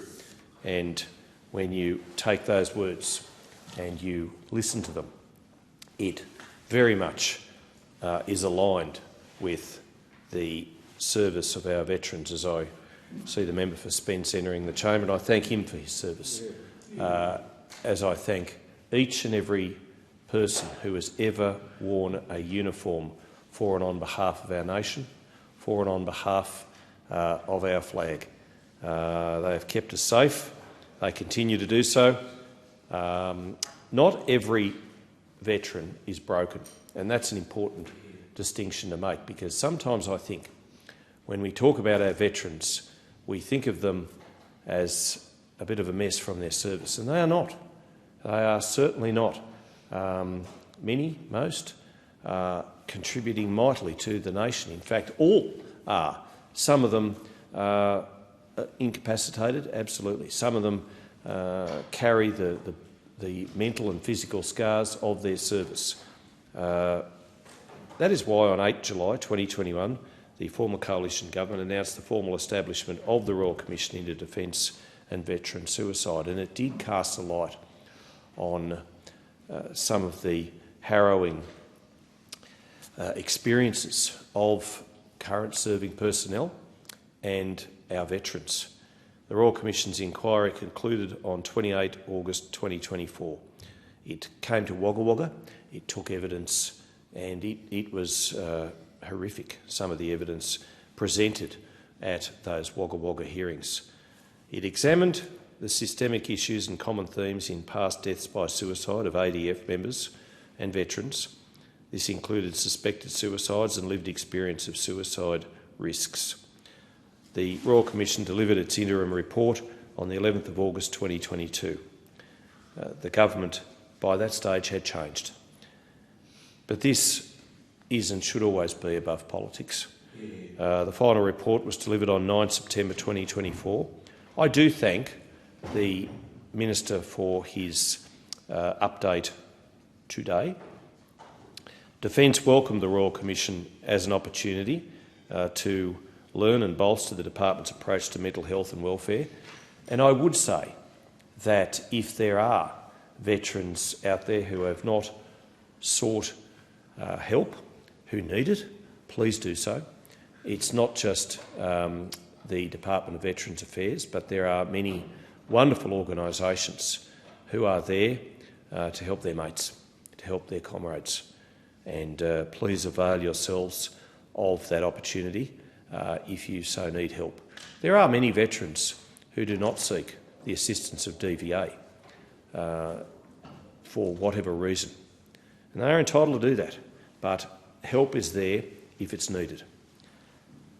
Defence thanks those serving and ex-serving personnel and their families who bravely shared their stories with the Commission, because in many instances it opens up old wounds, and it's hard for veterans to talk of their experiences, whether they saw combat or whether they were, in fact, in bases and never left Australia. They all shared different experiences. They all shared similar experiences. The government's response, announced on the 2nd of December 2024, outlines significant reform, and this will hopefully have a positive impact on the defence community. Defence and Department of Veterans Affairs are implementing the agreed recommendations. There are 122 recommendations, 104 are very much in the process of being followed through with. I appreciate that 17 were noted of those 122.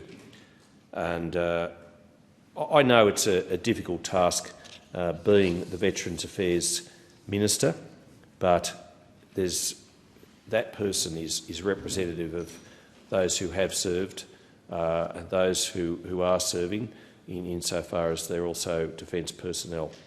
But the stories that came out of the Commission, they were very, very, very difficult for normal, average, everyday citizens to comprehend.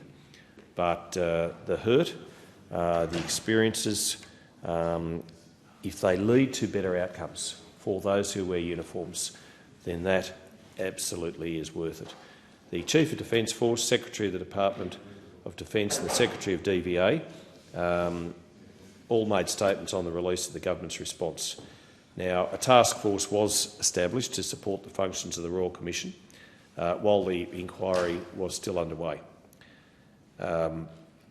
And the number of documents and the number of volumes that ended up leading to those 122 recommendations were voluminous, as they needed to be. I represent an electorate which has all three arms of the defence in my hometown of Wagga Wagga, and the Colonel of 1st Recruit Training Battalion, Colonel Gerard Kearns, takes his job very seriously. I've said on a number of occasions I believe he is the most important job in defence. I appreciate the CDF would probably think they do, but I think if you are in charge of the base where they are recruiting people and turning ordinary everyday Australians into something quite special who will continue that tradition of the long line of khaki, then you are in fact the most important person in defence, and I stand by that belief. We've also got RAF Wagga. We've also got, with the Forest Hill Air Base, a Navy presence of around 80 officers. That's significant given the fact that we're a long, long way from the nearest drop of seawater. But Wagga Wagga is a garrison city, and it's very proud of its defence roots, and may that heritage lead to longevity in those bases, which I appreciate we are very much updating with nearly $1.5 billion of infrastructure investment at the moment. And the government is to be commended for continuing that investment that was announced and initially funded by a coalition government. But it's important because our defence people have to have modern support bases, modern infrastructure and modern equipment. I also commend Bob and Gladys back at Bethungra.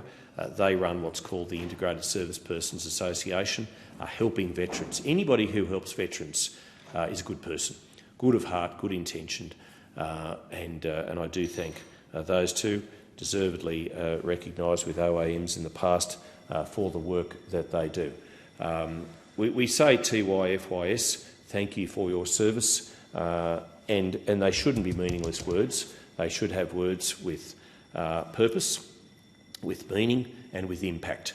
That's what hopefully will occur with the Royal Commission into Defence and Veteran Suicide. I don't want to make too much of a political point about this, but I am again disappointed by the Defence Amendment, Defence Honours and Awards Appeals Tribunal Bill 2025 passed through the House of Representatives last night. I think that disrespects our service people. They should have longer than 20 years for that medallic recognition. They don't go out to serve to win tin that they can wear as proud as it is on Anzac Day or Remembrance Day. They do it for their country, and they should. That piece of legislation should never have passed the parliament. But thank you for your service for all of those veterans, and I commend this update. Order. I call the member for Hughes. Thank you, Deputy Speaker. There's no more important task assigned to the federal government than ensuring the safety and security of the Australian people. And there's no more important element of Australia's defence capability than the people that serve in our Defence Force. Every member of the Australian Defence Force should be safe in the knowledge that whatever may happen in service, they and their families will be looked after and acknowledged by a grateful nation. Australians expect them to be looked after. This is evident in the turnout we see each year in the Anzac Day Dawn services. I've been going to the Engadine Anzac Day Dawn service since I was a kid, and it's always amazing to see how many people are turning out and how many people are passionate about making sure that our veterans are acknowledged each year. But the expectation that they are looked after is not one that's always been met. It's our nation's duty to empower and support the mental health and well-being of our defence and veteran community. During the World Wars, my family served in the Defence Forces. Sitta Black, my great-grandfather, was injured on the Western Front during the First World War. Sitta came back with physical scars that stayed with him for the rest of his life. Of course, we now have a better understanding of the other forms of harm that are inflicted upon our Defence Force personnel during their service. 3,640 people living in my electorate of Hughes had served in the Australian Defence Force as of 2022. I want to honour and acknowledge that service and thank them for all that they have done for our country. I'm privileged to represent in this place the Holsworthy Barracks, covering almost 20,000 hectares and comprising one of the Army's major defence presences in New South Wales. It's home to a number of Army and tri-service training institutions, as well as various regular and reserve Army units, and it's also the staging location for domestic operations in New South Wales. In June, I was lucky enough to attend the barracks and celebrate some of the newest graduates of the Army School of Military Engineering with the Deputy Prime Minister. These young people represent a great hope for the future of the Australian Defence Force. It is no small feat for them to put their hand up to serve their nation. We want Australians to be attracted to serving our nation in the Australian Defence Force and confident that they and their families will be supported by their leaders, their mates and the broader defence organisation.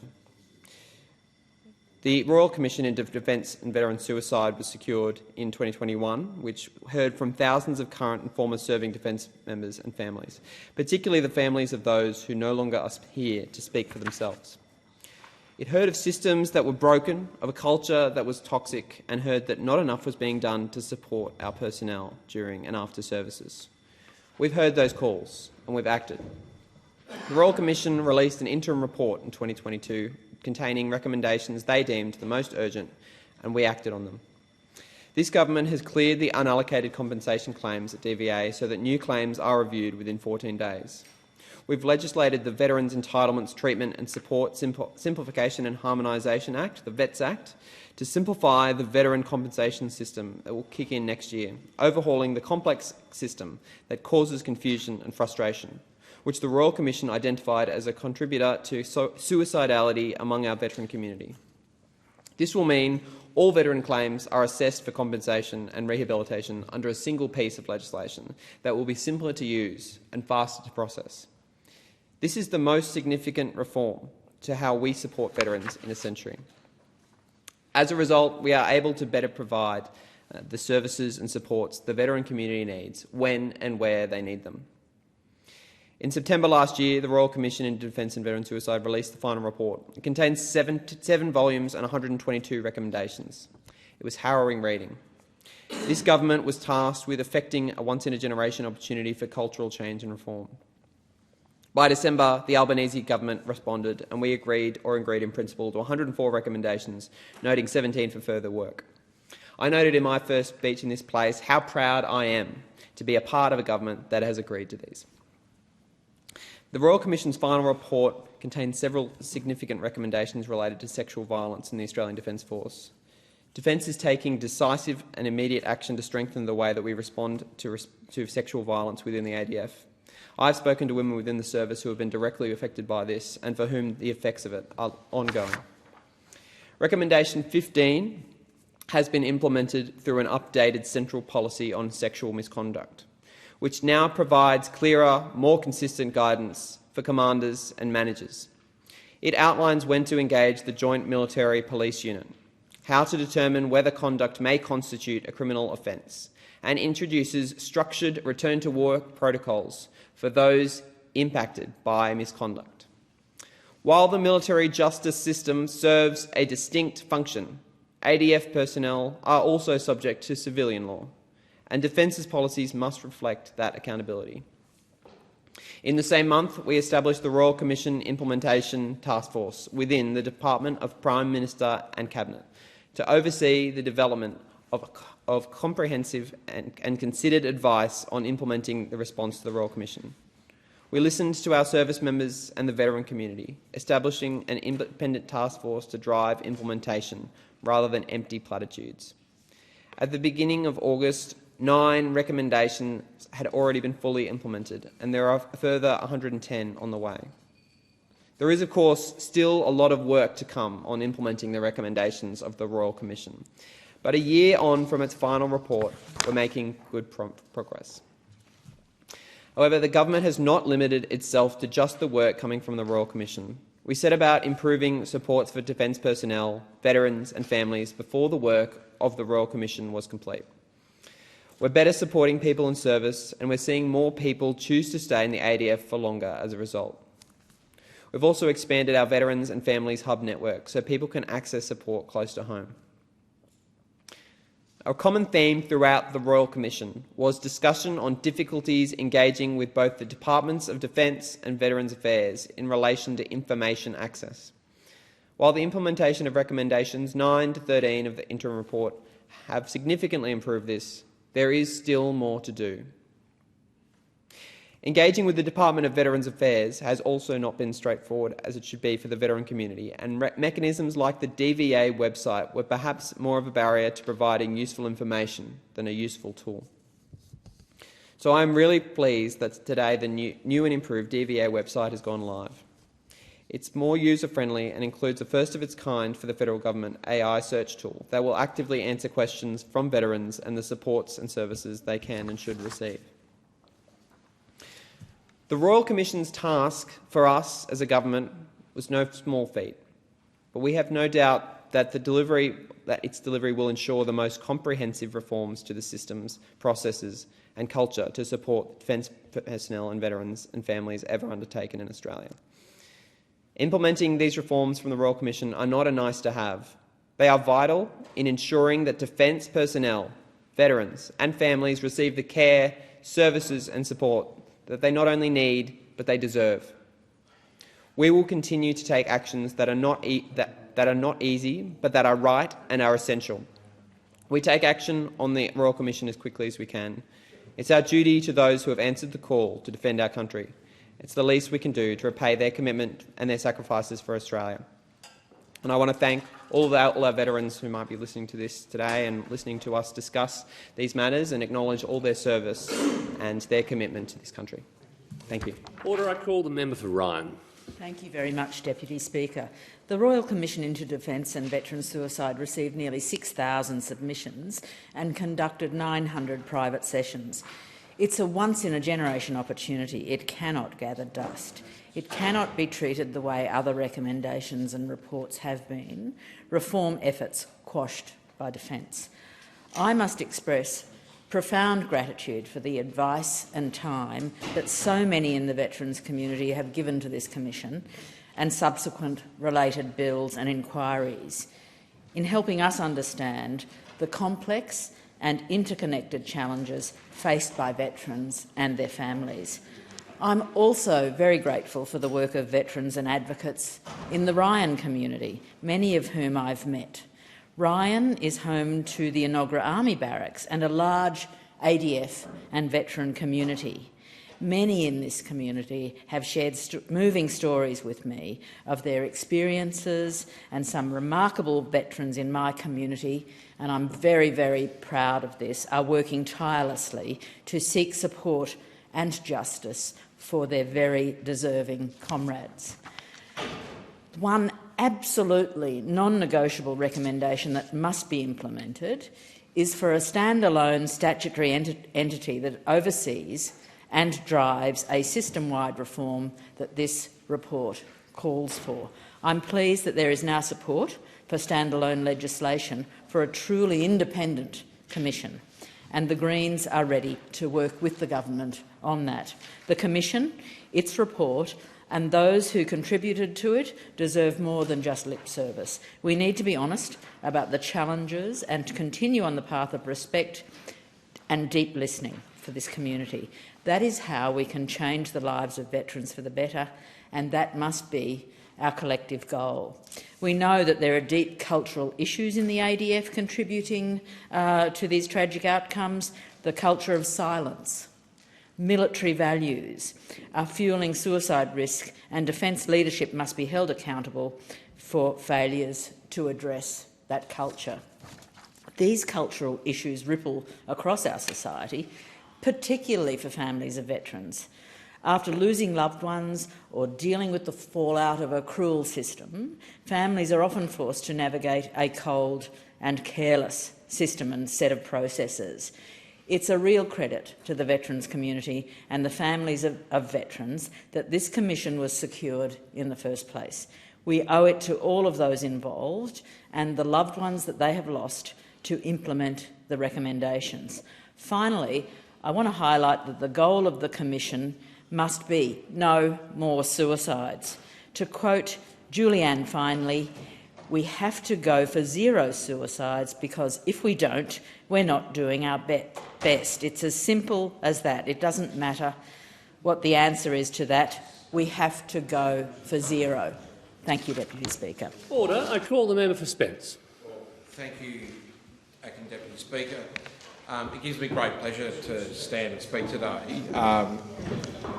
not just as a veteran but also as one of the co-chairs of the Parliamentary Friends of Veterans. But I want to just go back to a moment in time just recently that I shared with the Deputy Prime Minister at the Mark Oliphant College, and when I got asked a question by some students about what shaped you and your journey to politics. And when I sat there and thought about the question that had been posed to me, the thing that and after much reflection over my time since being elected to this place, is that my time wearing our nation's uniform really formed the basis for everything that I did following enlistment. So for me, my enlistment happened in December of 1996.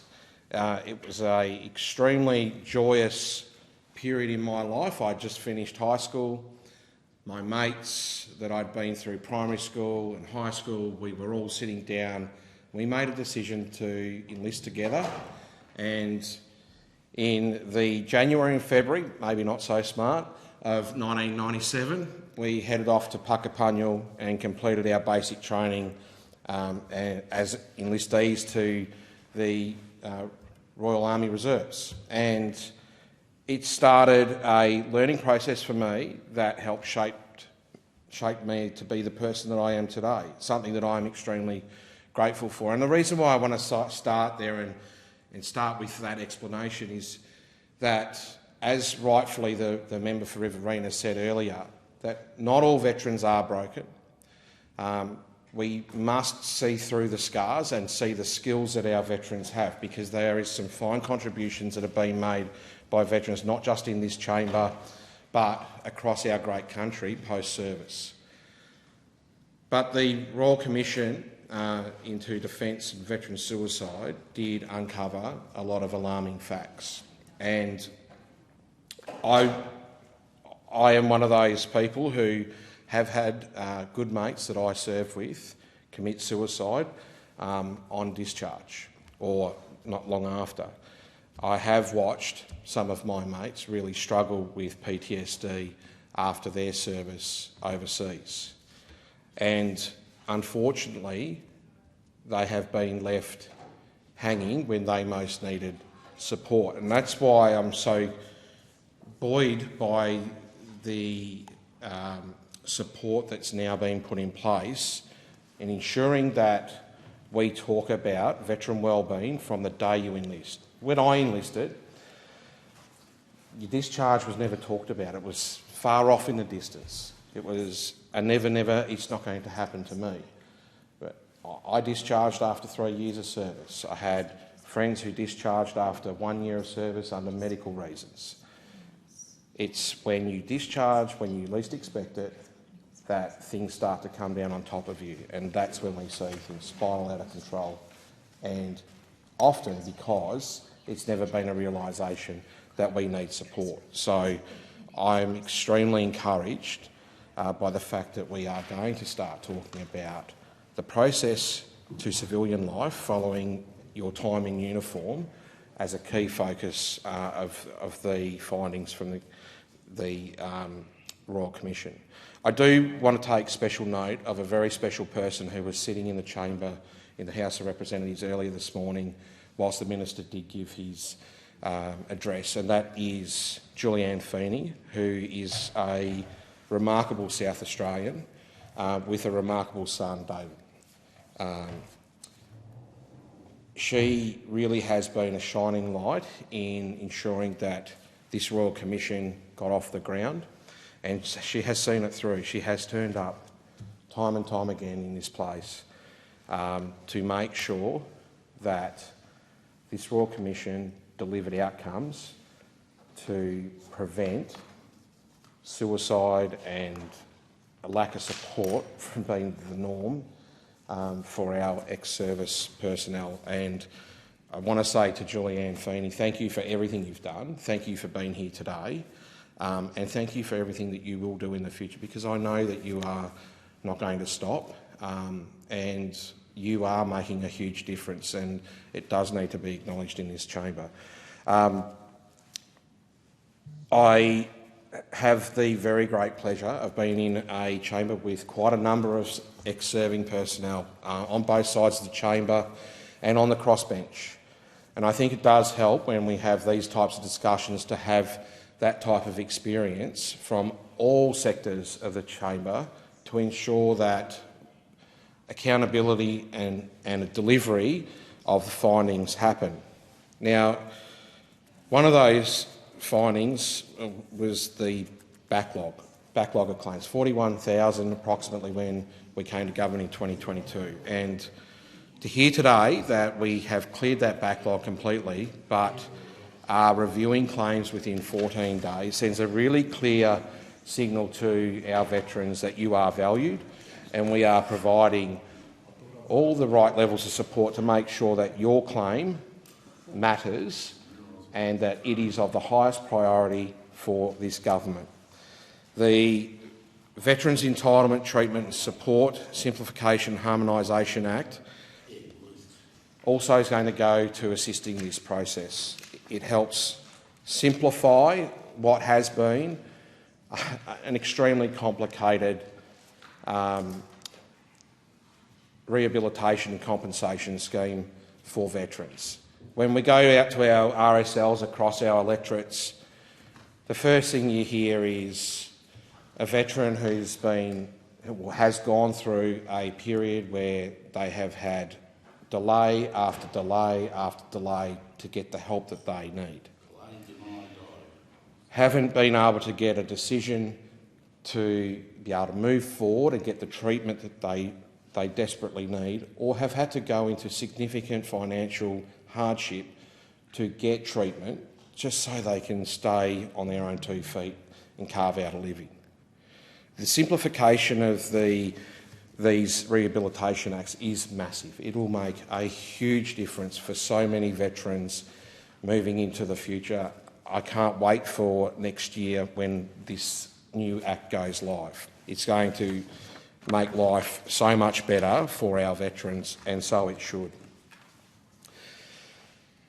When the final report was handed down last year, 7 volumes, 122 recommendations, a lot of work. We agreed in principle, or agreed to 104 of the recommendations and noting 17 for further work. We established in December the Royal Commission Implementation Task Force within the Department of Prime Minister and Cabinet to oversee the development of comprehensive and considered advice on implementing the response to the Royal Commission. At the beginning of August this year, 9 recommendations have been fully implemented, and there are a further 110 underway. we are making headway. We're getting there, but we've got a lot more work to do. The new Defence and Veterans Service Commission will be up and running by the end of September, a significant step in the right direction. We're currently recruiting the inaugural Defence and Veterans Service Commissioner. This appointment will drive systemic change and champion the wellbeing of serving and ex-serving ADF members across government and the ex-service community. We'll also introduce standalone legislation to ensure its independence and enhance oversight of implementation. Defence and veteran mental health wellbeing. I want to talk about this just briefly in the limited time I have left. And this is such a big subject matter, it's hard to fit it into 10 minutes, Speaker, but for me, when I think about veteran mental health and wellbeing, I think about my family and veteran wellbeing hub that we've just recently opened in my electorate of Spence at the Playford Health Precinct. It has been an absolute game changer for my community. We have RAF Base Edinburgh that sits right at the heart of my electorate. It has brought our ex-service organisations together. It has given us the ability to provide critical services to veterans and their families when they need it most, and it really is making a huge difference. When I met with the team down there from Lives Live Well on the last 2 weeks ago, the information is clear. This is working, this is helping veterans, and it is making a huge difference for their families. Thank you, Member for Spence, and thank him for his service. And call the member for Mitchell. Thank you very much, Deputy Speaker. And this is a very important day for, I guess, for our broader nation too, in what's happening with the Defence Royal Commission. We know that people who are in our Defence Forces and their families are so important. We owe a lot to them, and we could never ever say thanks enough. And it's important that when we bring people into the ADF that we make sure they are looked after. We make sure that they get everything they need, but particularly on finishing their service, we should make sure that the right thing is done by them. And we know that this has been an issue in the past. We know that veterans went through a long period of time during the former government where at one stage over 1,000 claims were sitting on the then Minister's desk unopened.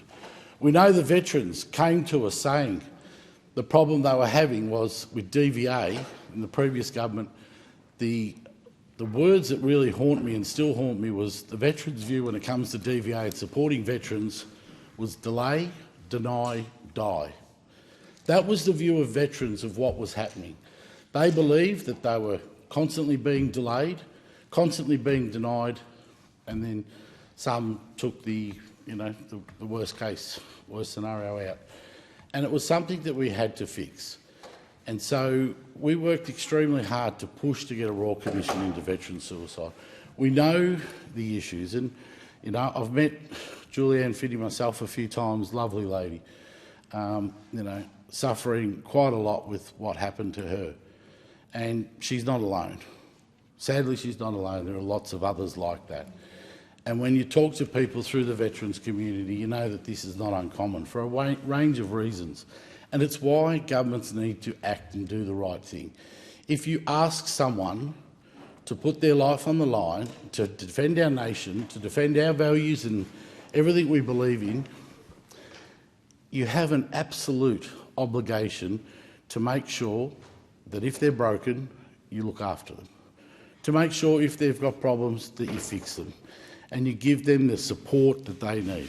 And as I said, this was something that never happened. And I was a bit miffed this morning listening to the Shadow Minister talk when I think about what issues were caused during the time that he was Minister. Why things were not done quicker and faster. Why these things that we all stand here and say we should address were not done. It's not the right thing. Now, we have taken the Royal Commission and we are going through all the different recommendations and implementing them in principle and actually committing to seeing outcomes done that actually help our veterans and their families. Because it is important. And, you know, you can't often speak enough about the importance of what veterans should expect from us. We heard of systems that were toxic, broken, and heard that not enough was being done to support personnel during and after their service. And we have acted on those calls.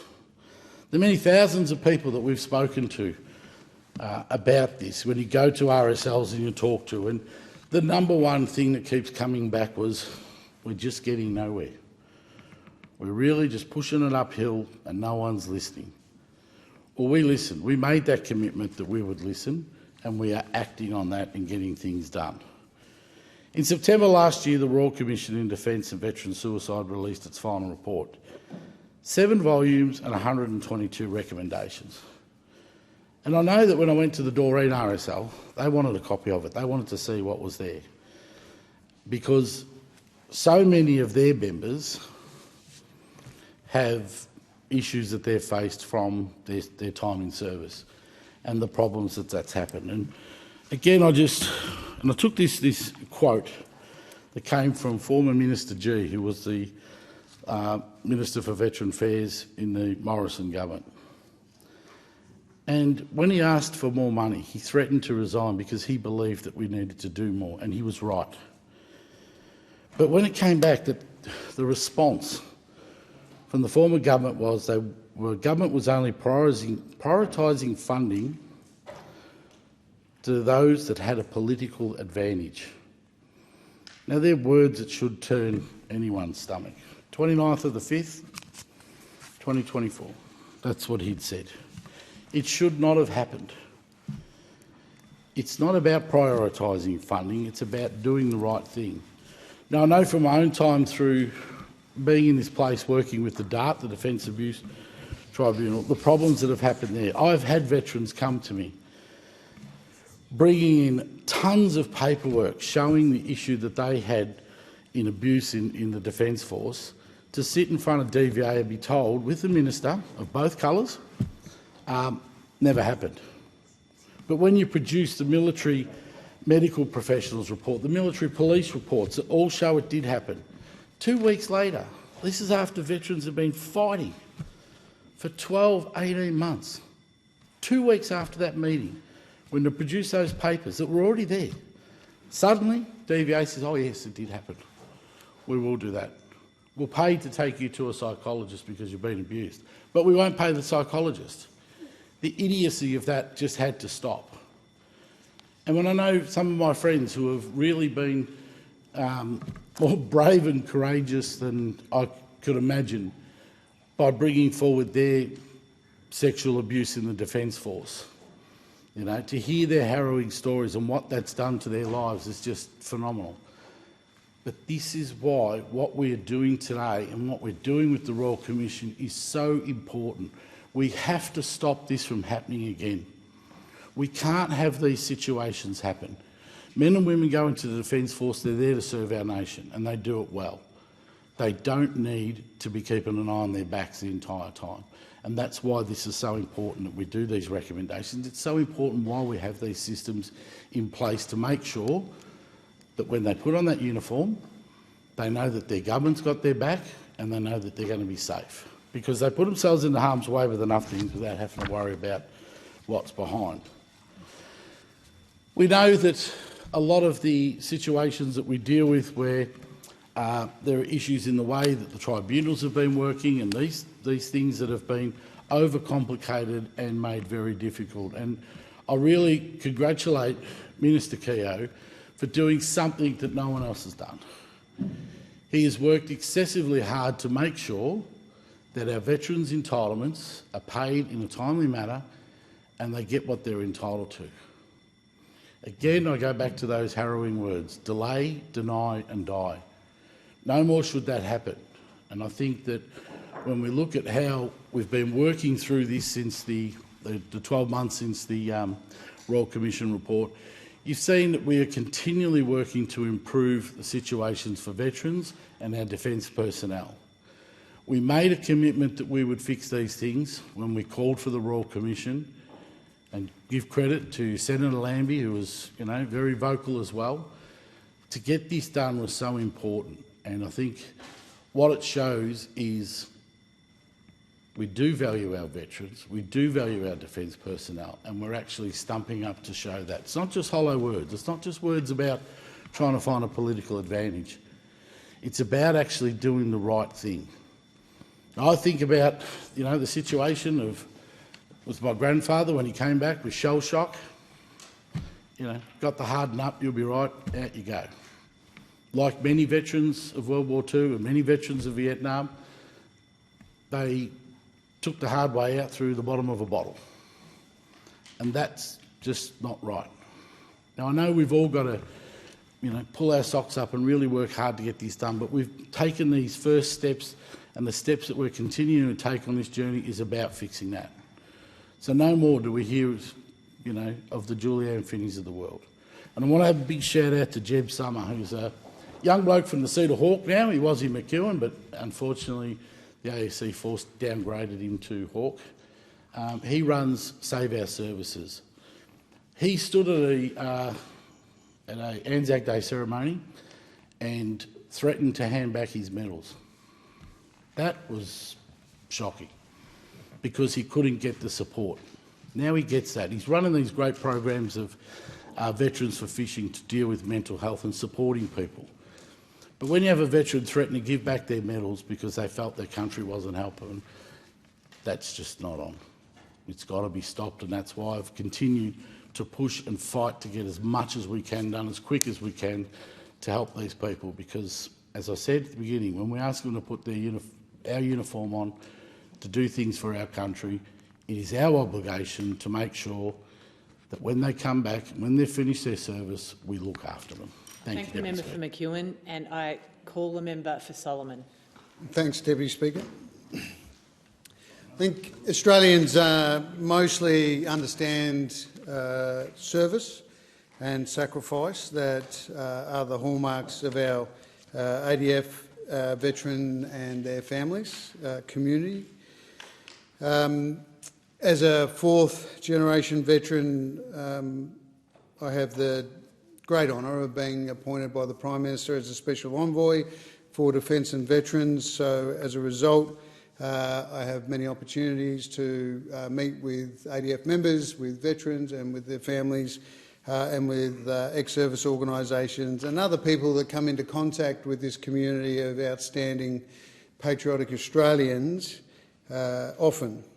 And some quick examples was this morning I was honoured to represent the Minister at the Australian War Memorial to lay a wreath with the Australian Federation of Totally and Permanently Incapacitated, or TPI, ex-servicemen and women. So there with the Chief of the Defence Force, also with Matt Anderson, Director of the Australian War Memorial, and I thank them for facilitating that wonderful event in the Tomb of the Unknown Soldier, and then to see the names that have been added in recent times to our honour roll to mark those who were killed on operations. Now, before that, I attended the launch of Bravery Trek. It's a national fundraising challenge held every year by Bravery Trust. It was wonderful to see my good friend and former, not quite classmate, she was the second year when I was the first year at the Academy, but Lieutenant General Susan Coyle. It was great to have a walk with her this morning, as well as Khalil Fegan, our REPAC Commissioner. So I want to say well done to Steve Patrick and the whole team at Bravery Trust, who are raising vital funds through the Bravery Trek to provide financial safety net for current and ex-serving members facing hardship. They also do longer-term financial counselling and proactive financial literacy programs. Also this morning, I attended a launch of the strengthened partnership between Invictus and the University of New South Wales. I'm continually impressed by the way that Invictus is leading the world in terms of their programs. So I want to give a shout out and thanks to Glenn Keys, the chair, through Glenn to the whole Invictus team. It was great also to talk to the Vice-Chancellor at UNSW, my alma mater. It was great to understand a little bit more about how they're recognising current competencies, recognising prior learning in the military and helping defence members to move as they transition or a long time after they've transitioned with that commitment to lifelong learning and the skills that are inherent in anyone who's served in the military by way of the values that are instilled and the passion to get after it, whatever it may be. So I encourage all veterans, wherever you can, to look for mentoring opportunities where you can assist those that are working through that period of transition so that we can have more veterans working in various sectors, including the public service, but in many sectors of our economy, so you can share your leadership with them. Tomorrow morning, I'll be attending the Royal Australian Navy Recruit School graduation of HMAS Cerberus down in chilly coastal Victoria. Looking forward to that. My brother Xavier graduated from Cerberus, I don't know, over a quarter of a century ago now. But I look forward to the opportunity to talk to those naval recruits, become sailors, and talking to them and from them, recruits who will become sailors tomorrow morning, right through to talking to Admiral Johnson at the Australian War Memorial this morning, the Chief of the Defence Force, learning more of them about how our ADF is positioned to take on the challenges that we ask them to take on. Serving is the greatest purpose one can have in life, in my view. You're serving the family, serving the community, serving the nation. And we want Australians to be attracted to serving our nation in the Australian Defence Force, in our national intelligence organisations, in our Australian Border Force, and for that matter with our first responders, anywhere where there is a need for good people to serve the common good. We're also, I am also always talking to families so that they understand that we push for and eventually there was a Royal Commission, which is the subject of this morning's speech, but the cultural deficiencies that were there that led to unnecessary and unavoidable suffering by members of the ADF and veteran community are being addressed. So it is with confidence that I say to families that you can be sure that the ADF of now, of today and of the future is much more about supporting the individual to be a team member, to complete the mission, but also to be set up also for a happy and successful life. And that is my main message to family members and to those thinking about serving in our Australian Defence Force. Why we needed a Royal Commission and why we fought for it so hard and now getting after those recommendations is that anyone who serves up in the ADF should know that their nation will do everything they can to provide the conditions for success, but the support that is only fit and proper from a grateful nation. It's our nation's duty to empower and support the mental health and well-being of our defence and our veteran and families community and to look after them, as so many others have said, and I acknowledge all those who have contributed to this debate. There was an interim report to the Royal Commission in 2022 containing recommendations, and we started getting after those recommendations when we came to government. There was a backlog at DVA that we've acted to fix. We've legislated around the overhauling of complex systems and also harmonised legislation. It's really important that, and we're at a year now since the Royal Commission was handed down, 7 volumes with 122 recommendations. Really important that we continue to have a sense of urgency in the implementation of those recommendations, and we have obviously implemented or established an implementation task force within PM&C, and at the beginning of August, 9 recommendations had already been fully implemented, and there are a further 110 underway. The establishment of an oversight body is important. The new Defence and Veterans Service Commission will be up and running by the end of September.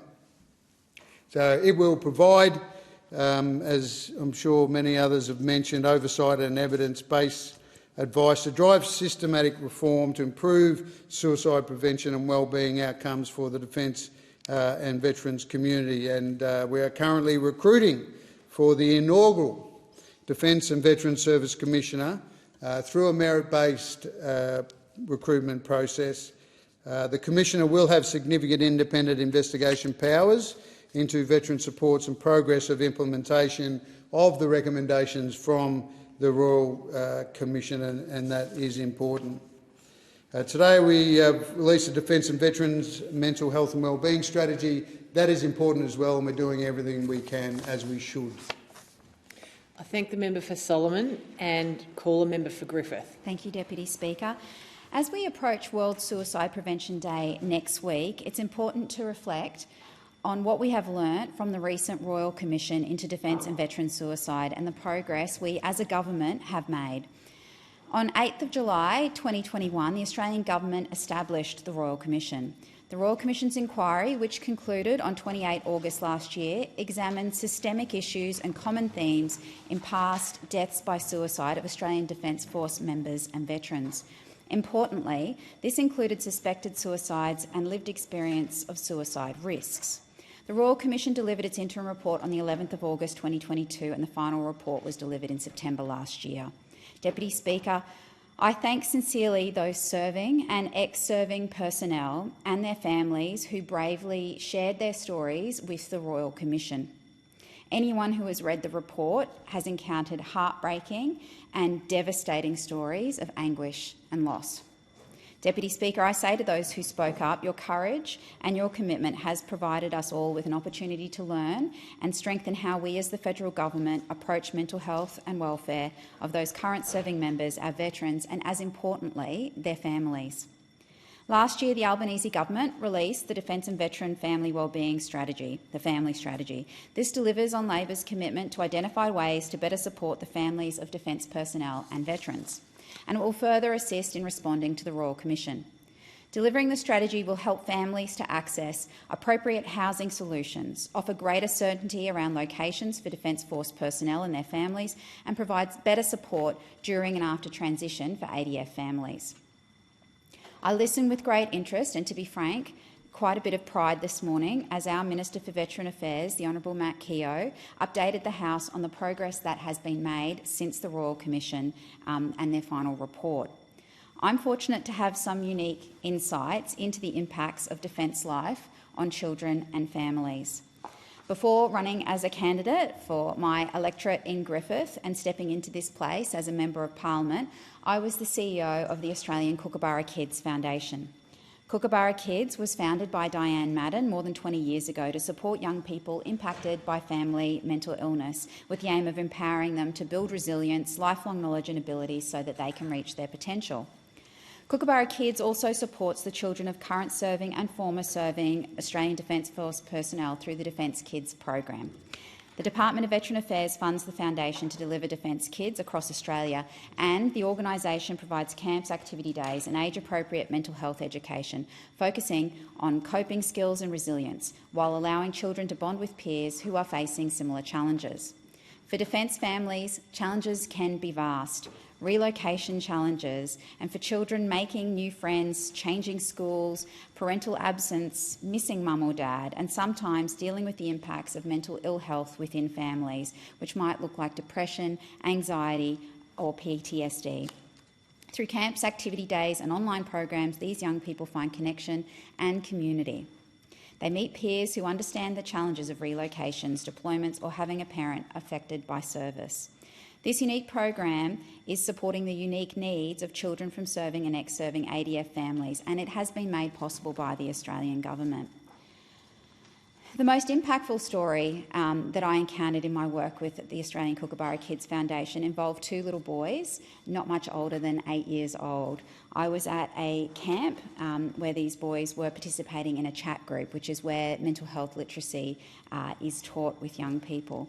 And when one of our supervisors was sharing information about different mental health conditions to raise these children's awareness, they started to speak about PTSD and what that can look like for somebody experiencing it.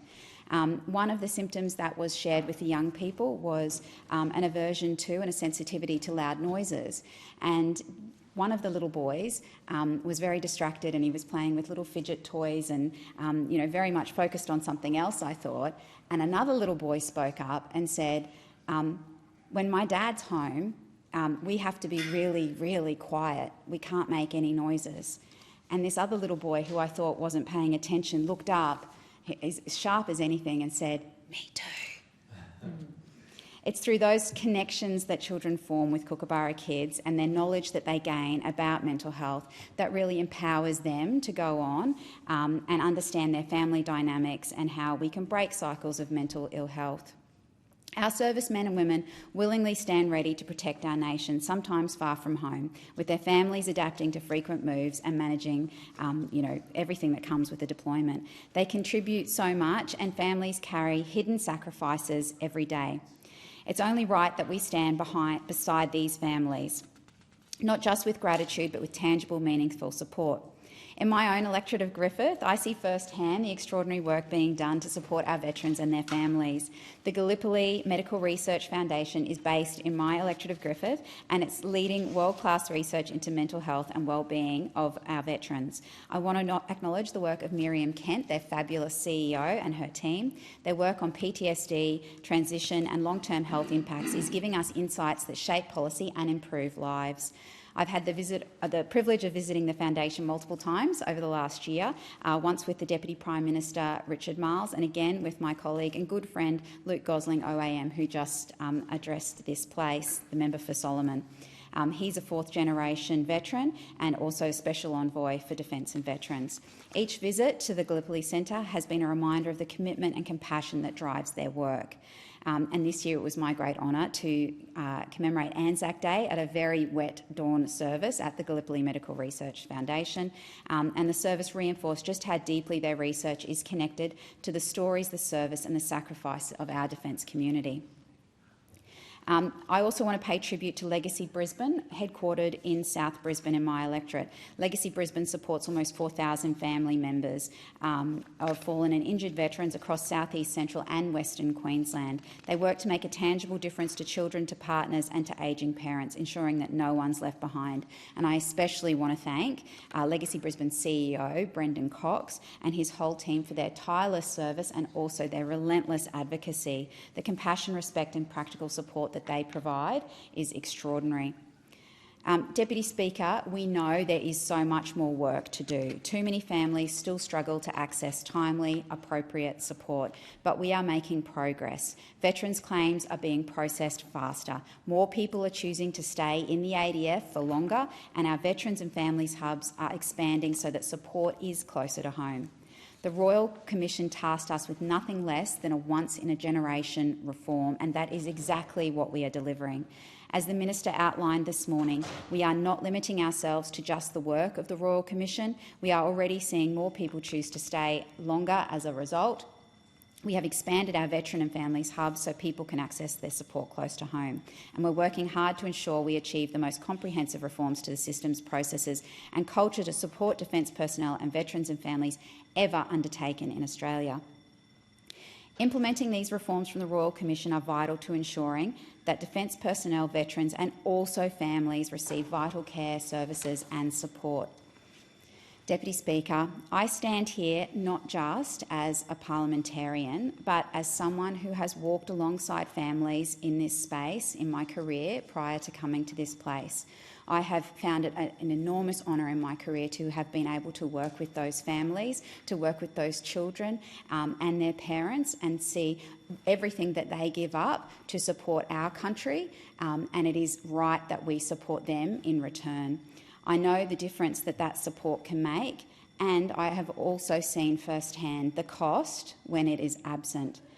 Our task is clear: to serve those who serve, to honour those who sacrifice, and to ensure that no family ever feels alone. Together, with the voices of lived experience guiding us, we will continue this vitally important work for our defence personnel, for veterans and for their families, because, as our Minister said this morning, it is not just what they need, it is what they deserve. I thank the member and call the member for Kingsford Smith. Thanks, Speaker. On the one-year anniversary of the Royal Commission in Defence and Veteran Suicide's final report, I wish to pay tribute to the families of those who lost their lives in the service of our nation and as veterans for their commitment to putting on the agenda the plight of those who served our nation and unfortunately took their own lives. And those that campaigned for the Royal Commission, they deserve our recognition today. And of course, we remember all of those who have passed and we think about their loved ones. There's an expectation from the Australian community with our Defence Force members and veterans that we look after them. But for too long that wasn't the reality. We were tasked by the Royal Commission with effecting once-in-a-generation cultural change and reform. And our government has been working at pace to implement the Royal Commission's recommendations that will ensure the most comprehensive reforms to the systems, processes and culture to support Defence Force personnel, veterans and families ever undertaken in Australia. We're doing this not only because it's the right thing to do, but because our Defence Force personnel and veterans who risk their lives in the defence of our nation deserve better. It's also a crucial component of building a Defence Force that people want to join, want to serve in and want to stay in. We've already legislated for the Defence and Veterans Service Commission, an independent oversight body that the Royal Commission deemed their most important recommendation. That will be formally up and running later this month. Where changes were able to be made immediately, we've done so. Our priority is to improve the well-being of our people from the day they sign up to the long after they've hung up their uniform for the last time. We want to strengthen suicide prevention and drive better outcomes for current and former serving personnel, making sure we're supporting them in ways they not only need but deserve. And I'd like to outline some of the outstanding work that's been done by Open Arms, the Veterans and Families Counselling Service, and also point out that people can contact Open Arms at any stage if they're struggling and need support. Our veterans sacrifice much in the service of their country and they put their lives on the line to protect the rest of us. And I want to thank Open Arms and their staff for their unwavering support to veterans and their families. Specialist staff people are trained to provide military-aware and trauma-informed care at Open Arms, and many Open Arms staff are veterans themselves or from veterans' families. Open Arms was established by the Vietnam veterans as the Vietnam Veterans Counselling Service, and that conflict was a lengthy conflict, a contentious one, and many of those who returned to Australia from Vietnam struggled. From that experience, a dedicated group of Vietnam veterans banded together to lobby for a dedicated support service that's now grown into Open Arms and is doing fantastic work. And since 1982, Open Arms has provided millions of free mental health sessions for more than 300,000 veterans and their families. I also want to congratulate the family advocate that works in the Defence Force as well. We recently appointed Annabelle Wilson as the Veteran Family Advocate Commissioner for 5 years. This is an important role. Ms Wilson is both the widow of a veteran and a respected champion for the veteran community, recognised for her empathy, drive and evidence-based approach. The job of the Veteran Family Advocate Commissioner is a vital one, which continues to implement the recommendations of the Royal Commission into Defence and Veteran Suicide. The Commissioner is tasked with giving voice to veterans and their families, providing strategic policy advice and fostering cooperation between government agencies and the veteran community. The Veteran Family Advocate Commissioner is a member of both the Repatriation and Military Rehabilitation and Compensation Commission, which oversee and administer the veteran and family entitlement schemes. I want to pay tribute to the former Veteran Family Advocate Commissioner, Gwen Churn. I want to thank Ms Churn for her steadfast determination and work on behalf of veterans. When I was the Assistant Defence Minister, I worked very closely with Ms Churn. She's a person who has a deep understanding of the plight of families that have been racked by suicide from Defence Force members, given that her own husband unfortunately took his life in the wake of his service.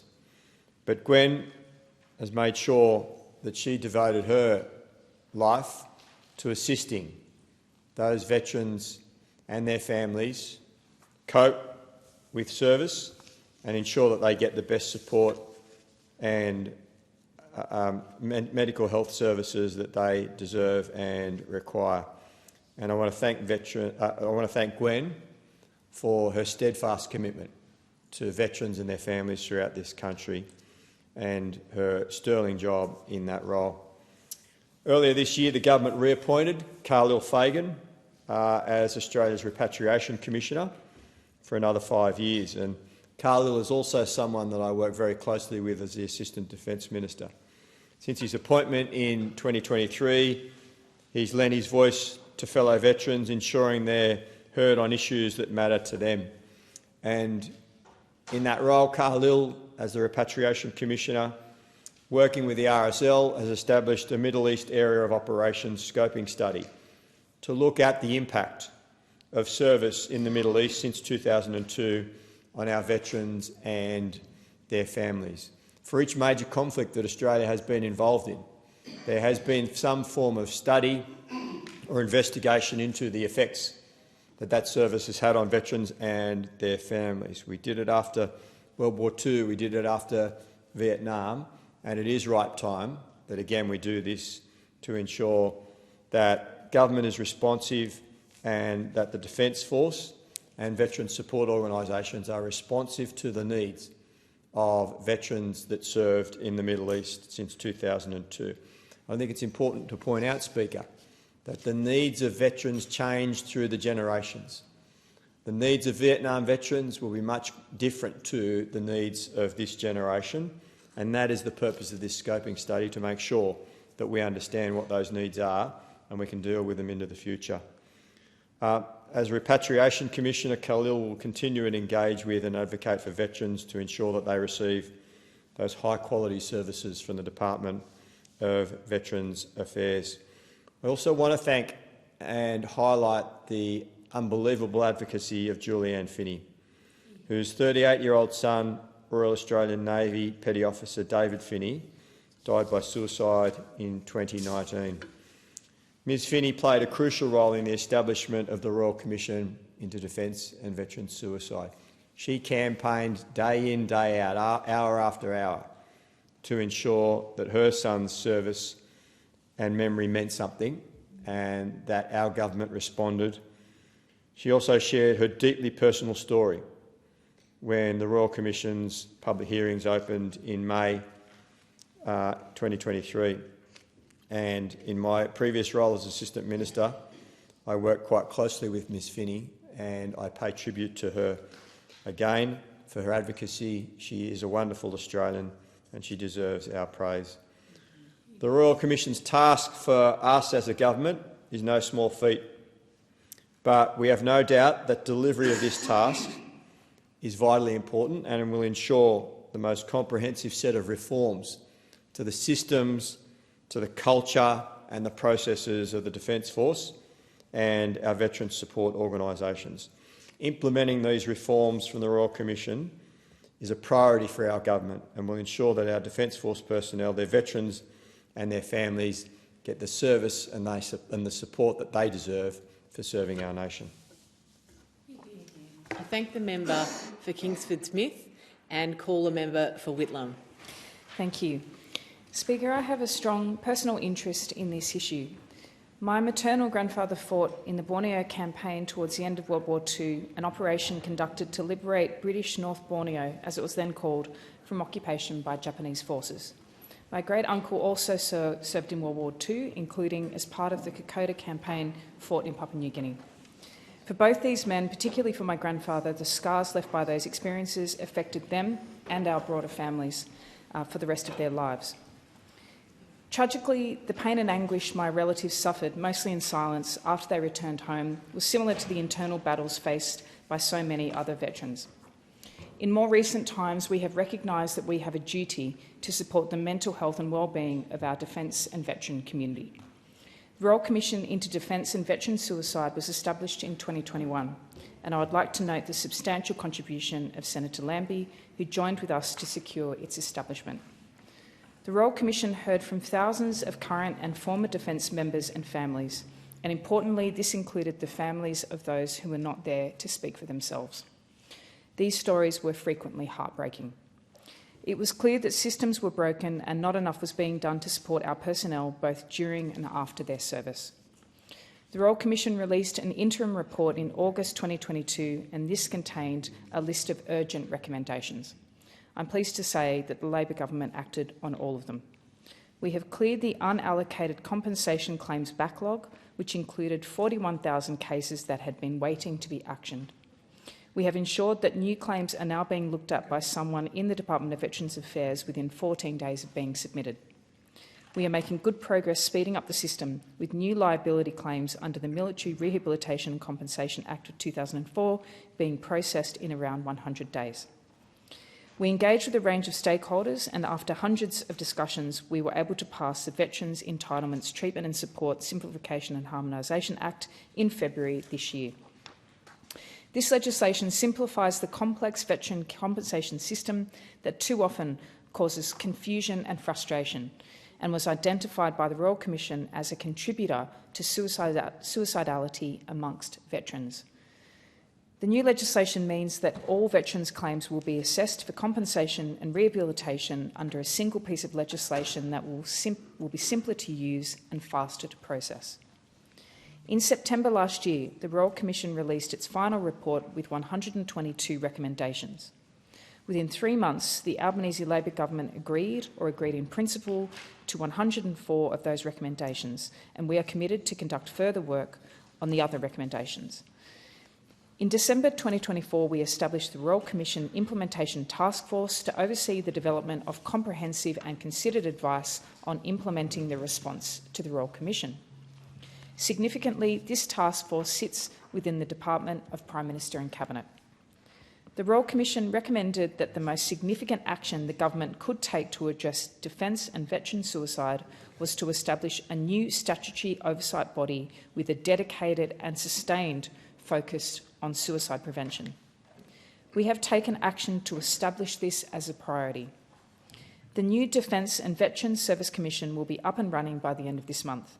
It will provide independent oversight and evidence-based advice to drive system reform to improve suicide prevention and wellbeing outcomes for the defence and veteran community.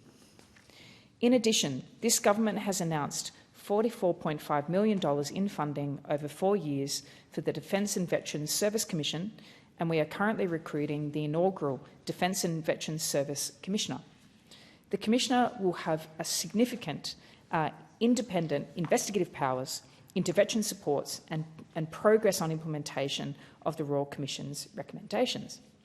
This appointment will drive systemic change and champion the well-being of serving and ex-serving ADF members across government and the ex-service community. We will also introduce standalone legislation for the Defence and Veterans Service Commission to ensure its independence and enhance oversight of its implementation. The Royal Commission identified a need for a holistic approach to wellbeing when supporting defence personnel, veterans and families. Today we have released the Defence and Veteran Mental Health and Wellbeing Strategy. The Department of Veterans Affairs and Department of Defence have been working together since 2023 to develop this strategy, together with the Mental Health and Wellbeing Action Plan and the Suicide Prevention Action Plan. The strategy complements the Defence and Veteran Family Wellbeing Strategy 2025-2030 and the Veteran Transition Strategy. These are all key foundational documents for the new Wellbeing Agency. In addition to early intervention and comprehensive care, it prioritises wellbeing from the day a person signs up for our Defence Forces until well after they've hung up their uniform. This strategy unites Defence and the Department of Veterans Affairs to foster a culture of proactive wellbeing and mental health care. I note that we've provided $4.5 million to the Department of Veterans Affairs to commence a co-design and consultation process with the veteran community on both the Wellbeing Agency and an ex-service organisation peak body. A national roadshow has been held throughout this year and more than 600 people have been consulted. We are now working to finalise the Wellbeing Agency operating model so that it can be established by the middle of next year. Another important initiative being pursued by the Department of Defence includes a range of preventative measures to minimise exposure to activities with a link to brain injury. Defence is working closely with the Department of Veterans Affairs to establish a brain injury program to improve prevention, early detection and treatment pathways for current and former ADF members with neurocognitive issues. Speaker, the Royal Commission highlighted disturbing failures in the treatment of women across defence and veteran systems. These failures need to be acknowledged with honesty and addressed with urgency. The Albanese government is committed to addressing these failures through the development of the Women's Veterans Strategy, a comprehensive plan to ensure both current and former serving personnel are valued and properly supported at every stage of their service and transition to civilian life. This strategy will address either directly or indirectly to implement 52 Royal Commission recommendations and is being shaped by the voices of women who have served. It will address core areas such as healthcare, mental health, financial security, housing and family support, all through a gender-informed lens. I note that Recommendation 15 has been implemented through an updated central policy on sexual misconduct, which now provides clearer and more consistent guidance for commanders and managers. It outlines when to engage the Joint Military Police Unit, how to determine whether conduct may constitute a criminal offence, and introduces structured return-to-work protocols for those who may be impacted by misconduct. Defence is also reviewing and updating key frameworks, including the Defence Complaints and Resolutions Manual, to ensure that definitions of sexual offences and reporting pathways are clearly articulated and in line with equivalent civilian provisions. Importantly, ADF Prosecution Council are now required to invite victim impact statements to be considered by a service tribunal during sentencing, aligning military practice with long-standing procedures in the civilian courts. In November last year, the Chief of the Defence Force issued a directive that commanders and managers must now consider suspension from duty and involuntary separation of members alleged to have engaged in serious misconduct, including sexual offences, sexual harassment, intimate image abuse and stalking. Overall, these reforms send a clear message that sexual misconduct has no place in our Defence Force. There must be a culture that does not tolerate abuse, that acts decisively when harm occurs, and that places the dignity and safety of all members at the centre of our actions.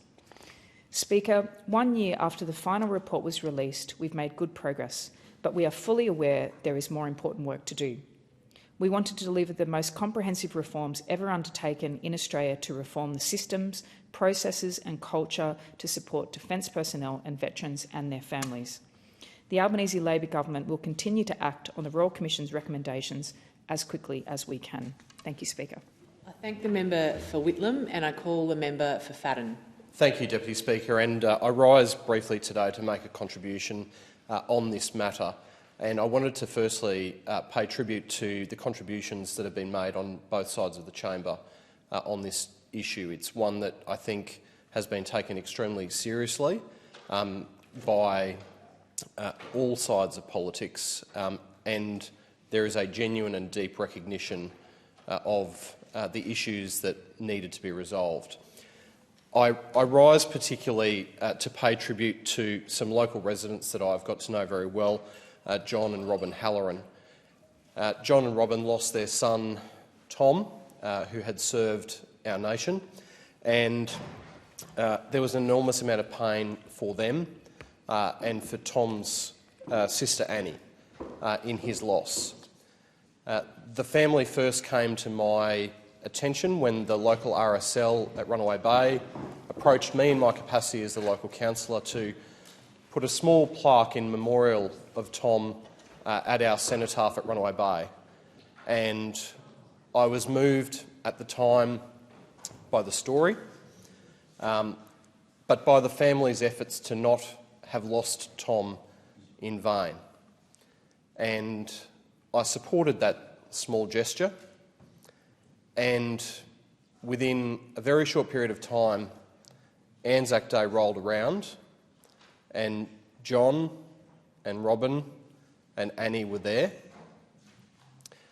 And in that moment, the realisation of their pain hit me quite deeply, and I was extremely proud to have played some part in ensuring that Tom's loss was never going to be without a lasting legacy. And to John, to Robin, to Annie, I wanted to take this opportunity to say thank you to you, because you have gone and turned your pain into a positive message that we can use as a nation to redirect what happens in the future. And this Royal Commission has played a role in ensuring that the legacy that Tom and you as a family has put forward will not be lost and will not be in vain. So thank you so much. I thank the member. There being no further statements on significant matters, I call the clerk. Government business. Next order of the day. A bill for an act to appropriate money out of the Consolidated Revenue Fund for the ordinary annual services of the government and for related purposes. Resumption of debate on the second reading. Before the debate is resumed on the bill, I advise the Federation Chamber that in the House it has been agreed that a general debate will be allowed covering this bill, the Appropriation Bill number 2, 2025-2026, and the Appropriation Parliamentary Departments Bill number 1, 2025-2026. The question is that the bill now be read a second time, and I call the member for Canberra. Thank you, Deputy Speaker. I rise in support of the package of appropriations bills. Deputy Speaker, budget management is one of the most fundamental responsibilities of government. It's about ensuring the resources and the wealth of this nation and its people are managed well. It's about ensuring that the services that Australians rely on and expect and deserve are funded and delivered. It's about protecting our people and our nation, whether from the global challenge of climate change or from other threats in an increasingly uncertain world. But most importantly, budget management is about priorities. The priorities that reflect the values and choices of the Australian people when they cast their vote. Since coming to government in 2022, this government has delivered meaningful reform and real progress for our nation. We are a government that acts, whether it's action on climate change after a decade of denial and delay, whether it's the introduction of the National Anti-Corruption Commission that is restoring accountability and integrity into public life, whether it's more affordable early childhood education, cheaper medicines or cheaper home batteries, whether it's the ambition to build 1.2 million new homes and helping young Australians achieve the dream of home ownership, or whether it's cutting student debt or the introduction of fee-free TAFE and paid prac placements. At every step, the Albanese Labor government has been guided by the core Labor values of fairness, opportunity and support for those who need it most.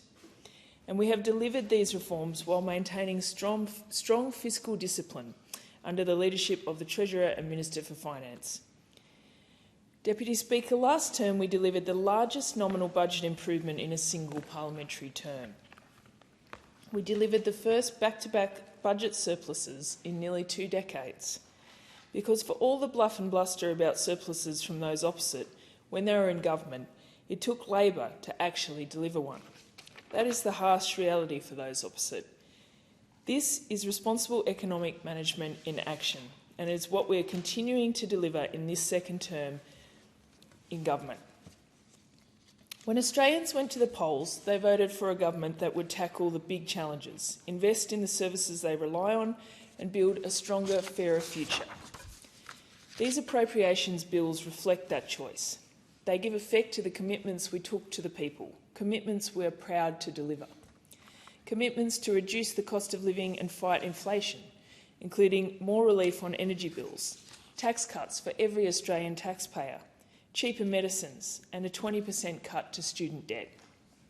We are strengthening Medicare, including funding so that by 2030, 9 out of 10 GP visits will be bulk billed, a huge issue in my community. More investment into our public hospitals, more urgent care clinics with 137 right across the nation, including a new one right here in Canberra.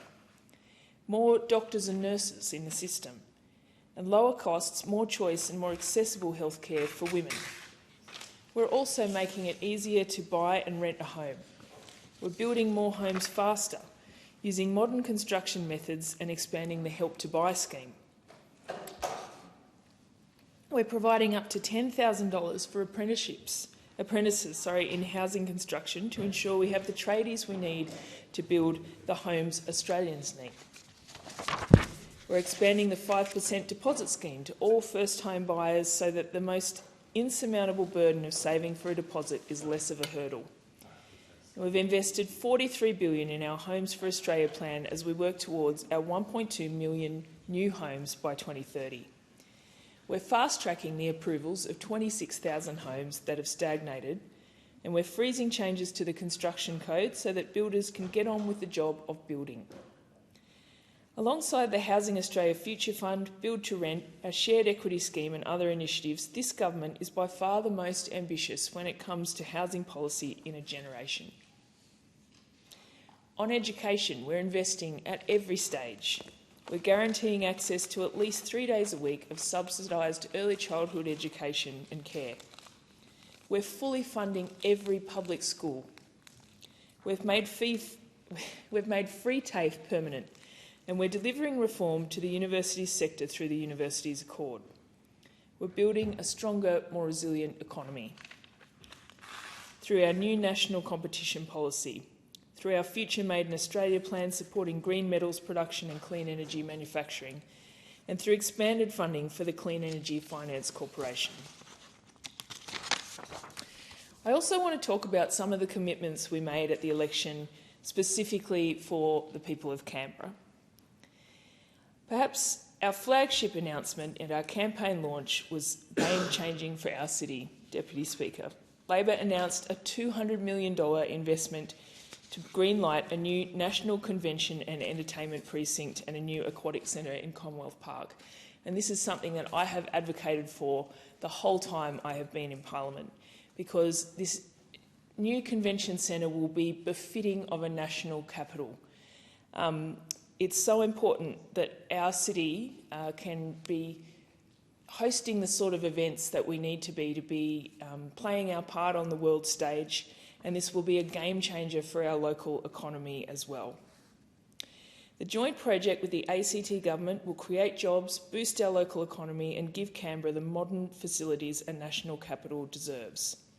It will deliver a new convention and entertainment precinct capable of hosting major summits, conferences and events befitting of a national capital, as well as a new aquatic centre to replace the ageing civic pool.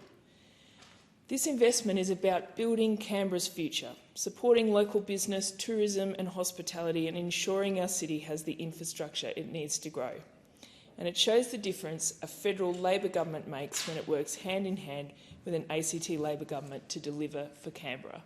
A government that's not ashamed of our national capital and that doesn't engage in cheap political point scoring as the former opposition leader did with his attacks on the public service, which clearly backfired in the last election.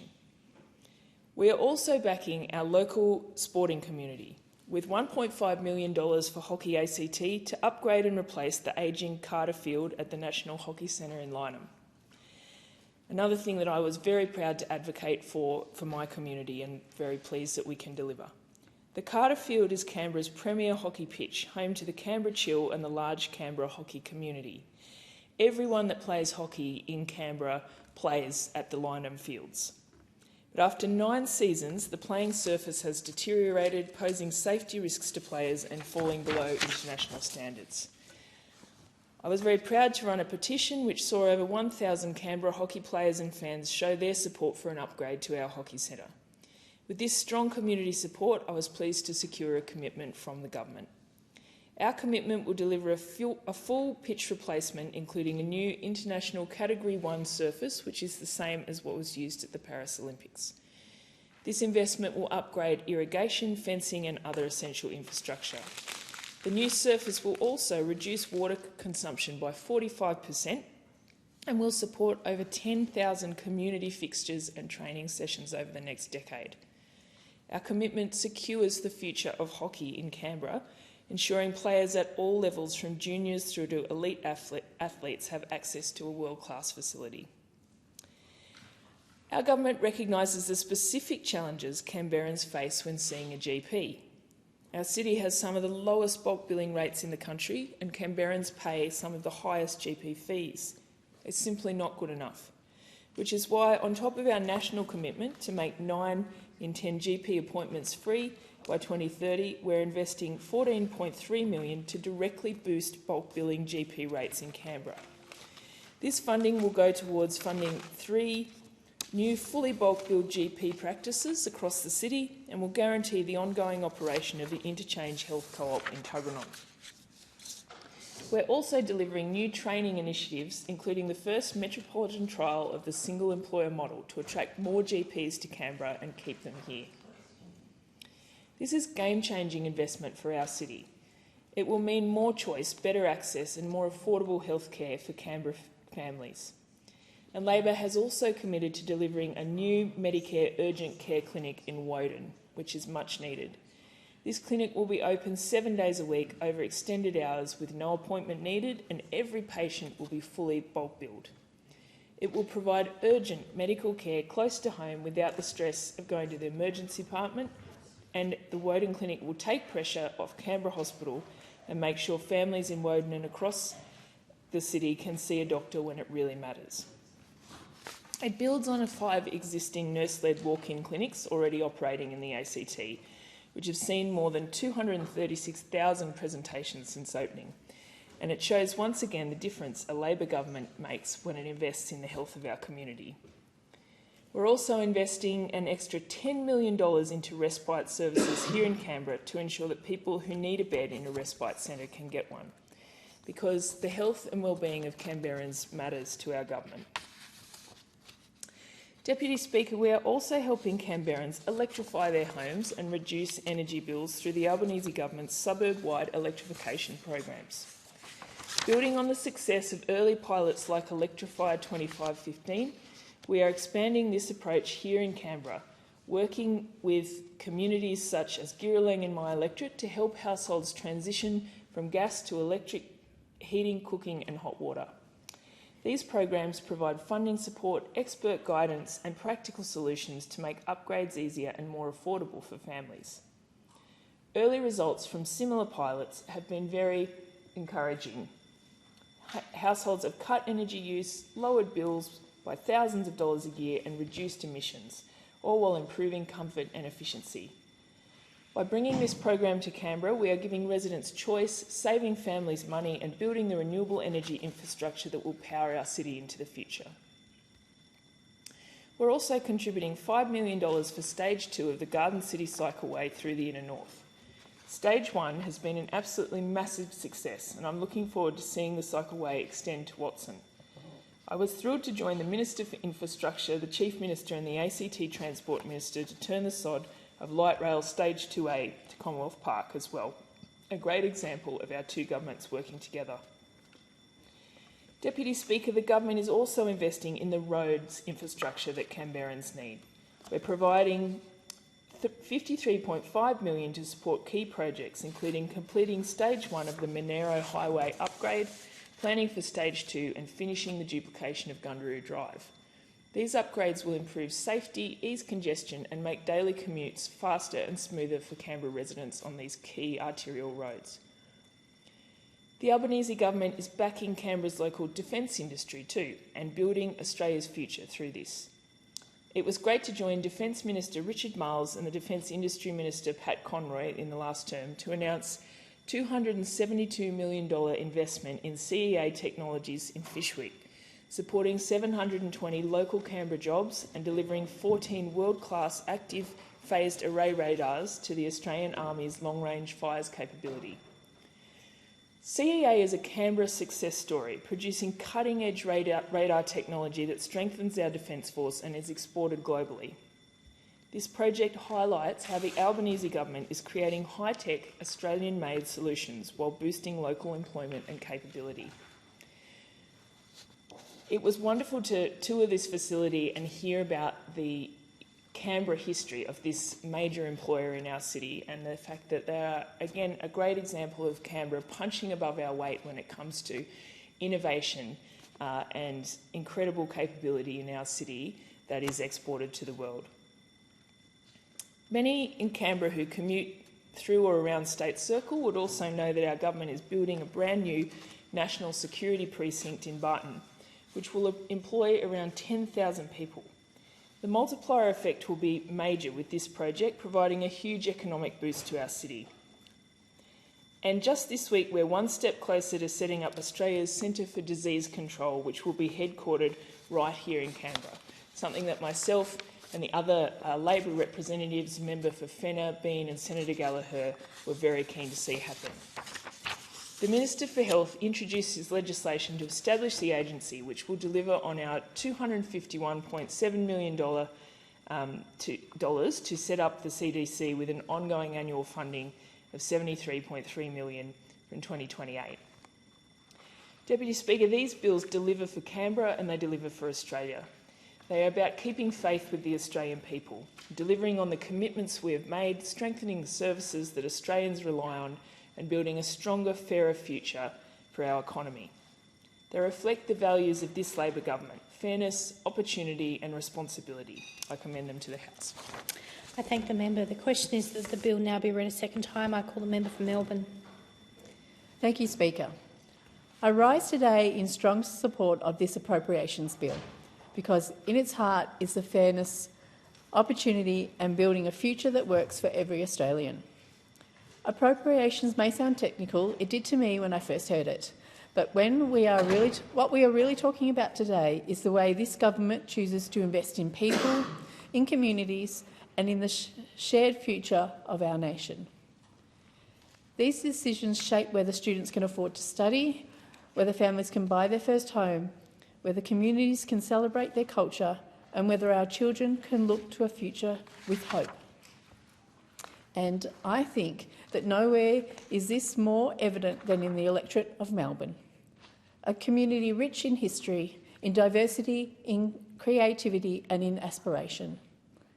Any investment in Melbourne is an investment into one of the beating hearts of Australia. Speaker, while the appropriations legislation itself is about allocating the funding that keeps government services running, I also want to highlight one of the biggest changes, easing the pressure on students and graduates through HECS. This reform will have one of the biggest impacts on people in my electorate, giving them more breathing space and helping them plan for their future. Melbourne is home to some of the largest concentrations of students in the country. We have the University of Melbourne, RMIT, Victoria University, ACU, and countless TAFEs, other university campuses and training institutions. Every year, tens of thousands of students come here to learn, to innovate, to prepare for the future, but for too long, those students have been saddled with debt that weighed them down before they even had a chance to stand on their own feet. This government has listened and has acted. The Albanese Labor government has cut HECS debt by 20% across the board. That is an average saving of over $5,000 per student. And in Melbourne, where so many young people carry this debt, it is life-changing. We are also lifting the repayment threshold so that graduates will not begin paying their debt until they earn above $67,000. That means young teachers, nurses, hospitality workers and creative professionals in Melbourne can focus on starting their careers, saving for a home and building their lives without the immediate pressure of a repayment system that bites too soon. And this is not just a theory. It's about the young woman in Carlton who told me she put off applying for a postgraduate degree because her HECS debt was crushing her. It's about the young graduate in Docklands who said they were paying more on their HECS each month than their groceries. It's about the single mum in Abbotsford going back to study teaching, who will now have more time to stabilise her income before repayments begin. Speaker, this measure recognises that education is an investment, not a burden. It recognises that the future prosperity of this country depends on giving young people the best possible start. And it recognises that Melbourne, as a hub of universities, TAFEs and innovation, will feel these benefits most strongly. Of course, Speaker, helping young people into a secure future is not just about education. It's also about housing. Something that I heard from voters right across the electorate, and for too many in Melbourne, they told me that the dream of home ownership feels out of reach. We all know the story. Housing prices rising faster than wages, young families locked in rental stress, unable to break into the market. And in the electorate like Melbourne, where demand is high and affordability is stretched, this has been one of the most pressing concerns I heard from my constituents. That is why I am proud that this government delivers on Labor's strong commitments to first home buyers. Of course, these measures do not sit inside the appropriations bill itself, but they are central to the economic and social impact of the appropriations bill, and they show how this government is focused on the cost of living pressures that matter most. We are expanding the First Home Buyers Grant so that more buyers can purchase a property with as little as 5% deposit, without the added burden of lenders' mortgage insurance. That is tens of thousands of dollars saved up front, making the difference between years of waiting and actually owning a home. And importantly, that is backed up with Labor's commitment to build 100,000 new homes for first home buyers. This is not just about numbers, it's about making sure that homes are available for people to live in. Speaker, in Melbourne, I hear from constituents who are desperate for this help. I think of a young couple in Fitzroy who came to me. They are both working hard and doing everything right. They are saving every cent they can for a deposit for their first home, but at the same time they are paying high rent to keep a roof over their heads. The single parent in Collingwood, working 2 jobs but still unable to get a foothold in the market, is not a one-off example. It is a story I hear all too often. I hear examples of someone who gets up before dawn to go to a cleaning shift, then rushes across the city to put hours behind the counter, or workers doing shifts in offices, then in hospitality, only to return home late at night exhausted, barely able to spend time with their children before they need to go to bed. These are parents who work hard so their kids will not go without, who take an extra shift to cover school expenses, and while they are doing all of that, they are still expected to find the time to help with homework, show up for sports days and keep the family together under pressure that most of us would find overwhelming. When you are saving for a house deposit, every week can be a balancing act. After rent, after groceries, after petrol, there can be very little left. This is not about a lack of aspiration or a lack of discipline. It's about a system that has been stacked against ordinary people who are simply trying to give themselves and their children a better life.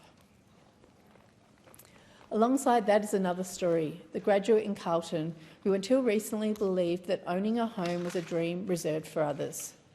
This is someone who worked hard at university, took on casual jobs to pay their way, and then graduated only to be hit with high HECS debt and insecure work. For years they resigned themselves to the idea that buying a home was out of reach, that they would always be renting, always on the move, never able to put down roots in the community they loved. This government is delivering real change in housing, and that was something that my community told me they wanted. They were loud and clear. They told me that they did not want empty words or political spin. They wanted real, practical solutions that make a difference in their lives. This is Labor acting to ensure that the next generation of Melburnians can build their lives in the city they love, close to their work, close to their families, and close to the community that gives them the strength and identity. It is about making sure that Melbourne remains a place where opportunity is possible, not just for those who already have wealth behind them, but for every young person who's willing to put in the effort. Speaker, education and housing are vital, but what makes my electorate of Melbourne truly special is its culture, its creativity and its community spirit. And this appropriations bill recognises that. One of the highlights before the election was visiting Melbourne's Hellenic Museum with Senator Jana Stewart to announce that the Albanese Labor government's pledge of $400,000 to spend on a landmark exhibition, Rituals, Gifts for the Gods. This will bring over 100 rare artefacts from Greece to our city, many never seen before outside of Greece. For Melbourne's vibrant Greek community, the largest Greek-speaking population and the largest Greek community in a single city outside of Greece, this is about honouring heritage, deepening cultural ties and celebrating identity. We are investing in the transformation of Melbourne's arts precinct, including support for the Fox NGV Contemporary Gallery, which will become the largest gallery of contemporary art in the Southern Hemisphere. I'm so proud of the NGV in my electorate. It's not just one of Victoria's treasures, it's also one of Australia's. I enjoyed visiting the French Impressionists on loan from the Boston Museum of Fine Arts, and I'm looking forward to visiting the Vivienne Westwood and Cowaboo exhibition in December. And thanks to Albanese's government's investment announced by the Minister of Arts, more Australians will have the chance to experience the same spark of inspiration. A whole new generation will have an opportunity to fall in love with the arts just as I do every time I visit the NGV. This investment in arts and culture not only enriches Melbourne and Australia's cultural life, but brings millions of visitors and billions of economic benefit. It cements Melbourne as Australia's cultural capital. Speaker, Labor is about supporting the African Music and Cultural Festival at Federation Square, a joyful celebration of one of the fastest growing communities. Every year this festival brings people together with music, dance and food. It showcases the contribution African Australians make to our country and gives young people from diverse backgrounds a chance to shine. By supporting this festival, Labor is investing in inclusion, in belonging and in multicultural future of Australia. Speaker, just as we invest in the arts, we also recognise sport as the culture in its own right, and the Albanese government has done exactly that. In Melbourne, we know that sport is more than just a game. It's a pathway, a community and a chance for young people to find a place in the world. That's why I'm so proud that the Albanese Labor government has supported the Play Our Own Way and is backing Melbourne Storm's Breaking Barrier initiative. Breaking Barriers is opening the doors of rugby league to women and girls in Victoria, not only as players but as referees, coaches and leaders. Already we have seen female participation grow by 50% last year and by a further 32% this year.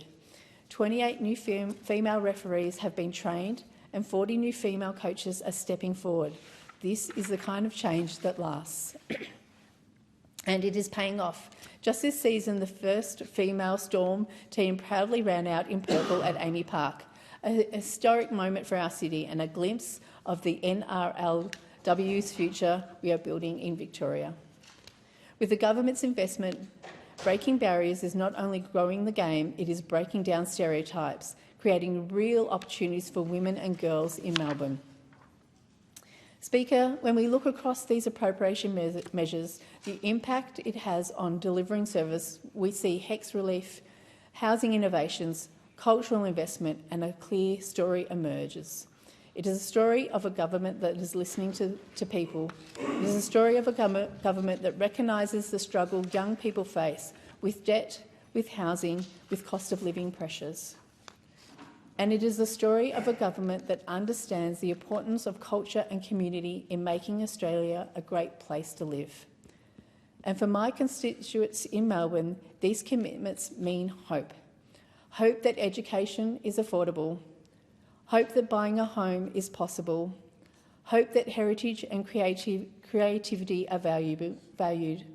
Hope that sport, music and culture will continue to thrive. Speaker, appropriations bills are about what we choose to focus on. The focus of this government is clear. We value education because every young Australian deserves a fair start. We know that access to secure shelter is essential for human dignity. We support culture and community because they are the threads that bind us together. In my electorate of Melbourne, these investments will make a real difference. They will ease the burden of debt. They will open the door to home ownership.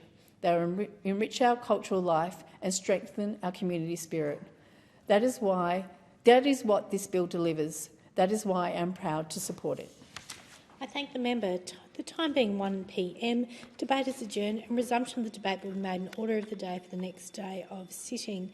And the member for Menzies is seeking the call. I move that the Federation Chamber be now adjourned. Is the motion seconded? Motion.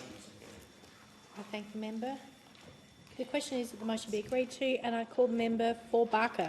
Thank you, Madam Deputy Speaker. Well, over the past few weeks, Australians have watched in disbelief as the Australian flag, our national symbol, our shared inheritance, our unifying emblem, has been desecrated and burned in the streets at so-called peaceful rallies.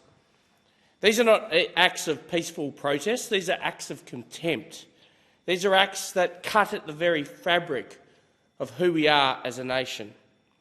Madam Deputy Speaker, I want to say plainly, burning the Australian flag is not an act of free expression. It's not a part of spirited debate. It's not our democracy at work. It's a brazen insult to our history, to our people and to every man and woman who has worn the uniform, defended and died for our flag on battlefields across the globe. We tell our school children to treat the flag with respect. We teach them to stand tall during the national anthem, to recognise the flag is more than fabric. It's a story of Australia stitched together in courage and in sacrifice. Yet while we instil this respect into our children, we allow adults to torch that very flag in public, in front of cameras, without consequence. Madam Deputy Speaker, that's not freedom, that's a disgrace. Other nations, allies we admire, treat the desecration of their national symbols as serious crimes, and rightly so. Yet here in Australia, shockingly, there exists no law that directly prohibits the burning of our national flag. None. It's an appalling gap in our legal framework and one that demands correction. To those who will leap to their feet and lecture me about free speech, you must know that freedom of speech is not freedom to desecrate. As George Orwell reminded us, if liberty means anything at all, it means the right to tell people what they don't want to hear. But that doesn't allow you to trample on the very symbol of our liberty. Burning the flag is not speech, it's not dialogue, it's not even dissent, it's contempt. Therefore, Madam Deputy Speaker, I want to announce that I intend, at a forthcoming sitting, to introduce a private member's bill into the lower house, a bill that will make the burning of the Australian flag a criminal offence. The bill will impose penalties for those who wilfully desecrate our national symbol. Respect for the flag is respect for the nation, and we can't defend our own flag, then what are we defending? Madam Deputy Speaker, the Australian flag belongs to no political party, no single group, no ideology. It belongs to every single Australian, to those who were born here and those who choose to make this great nation their home. It's the emblem that unites us when so much else is around to divide us. If we allow it to be torn down, burned and mocked with impunity, then we weaken not just that symbol, but the unity it represents. The time for silence has passed. The time for excuses has passed. The time to act is now. So I say to those opposite, will you stand idly by while our national flag, the flag that binds us, the flag that's draped over the coffins of returning diggers, is reduced to ashes in our streets? Or will you stand with the Australian people and defend it? This is not about politics, or at least I hope it's not. This is about patriotism. This is about principle. It's about whether we, as the elected representatives of the Australian people, have the courage to say enough is enough. The Australian flag is not just fabric. It's the story of Gallipoli, of Kokoda, of Long Tan. It's the story of migrants who came here seeking freedom and opportunity. It's the story from our farms, our workers, our teachers, our volunteers, our factories, and how we built this nation together. Madam Speaker, I'm not going to stand by while that story is set alight by those who despise it. And I say in this place again, if you can't defend your flag, you can't defend your country. Madam Deputy Speaker, let us rise above division. Let us rise with courage and come together and support that bill and send a message loud and clear to the Australian people. The Australian flag will be defended, it will be honoured, and it will never be burned again in public without consequence. I thank the member. The question is that the motion be agreed to. I call the member for Moreton. Thank you, Deputy Speaker. And Deputy Speaker, in November 2024, the Macquarie Dictionary, the standard reference on Australian English, awarded an honorary mention to a new term, the right to disconnect.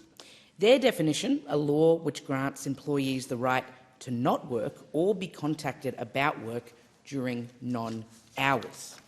And it's 1 year since Labor implemented the right to disconnect for employees of large and medium-sized businesses, and it came into effect on the 26th of August for employees of small businesses. Deputy Speaker, it is in last month and today that we celebrate the anniversary of the right to disconnect, an important milestone for working people, an important milestone for those whose labour should be recognised, an important milestone for our economy and an important milestone for Australia. It's a simple premise. If you're not being paid to work 24/7, then you shouldn't be on call 24/7.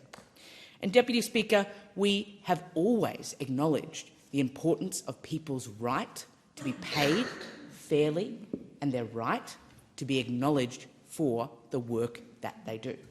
Because, Deputy Speaker, if you are a carpenter going to a work site and you were told that you shouldn't clock in because we're not going to pay you for today, if you were a fitter and turner going to the shop floor and you were told, today we're not going to send you your cheque, we're going to just lay off this one today, you're not going to get your wage. If you were a nurse checking in at the hospital to do your shift, we would not cop you having to work without pay. But that is what has been happening to many workers across our economy in this country. Your time off should be your own. You shouldn't have to read a monitor, you shouldn't have to respond to contact unless it would be unreasonable not to. The Coalition wanted to overturn it.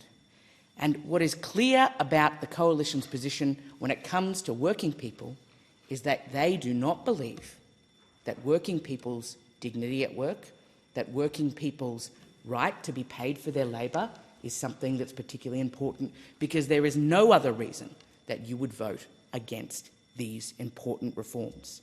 And Deputy Speaker, on the 3rd of May, Australians spoke, and they spoke loud and clear. They supported that right to disconnect. They supported that right to unplug and for their wages to reflect the work that they do. Labor governments have been standing up for working Australians since Labor's inception, because working Australians drive our economy. Working Australians are the beating heart of making sure that the services that are provided are something that is critical to our economy continuing to grow and continuing to move forward. And we've just passed new laws to protect penalty rates. So if you're on minimum or award wages, your penalty rates are here to stay, and your penalty rates are protected. Labor has consistently supported minimum wage increases at every annual wage review since May 2022. And minimum wages increased from the 1st of July by 3.5%. Direct cost of living support for 3 million workers, including cleaners, including retail workers, including early childhood educators. Deputy Speaker, annual real wages have grown for 18 months in a row under Labor. Under the former government, wages fell for 5 quarters leading up to the 2022 election. And it doesn't end there. Same job, same pay. We have delivered pay increases for workers across the country. Insured labour hire workers are not paid less than permanent employees when they are doing the same job.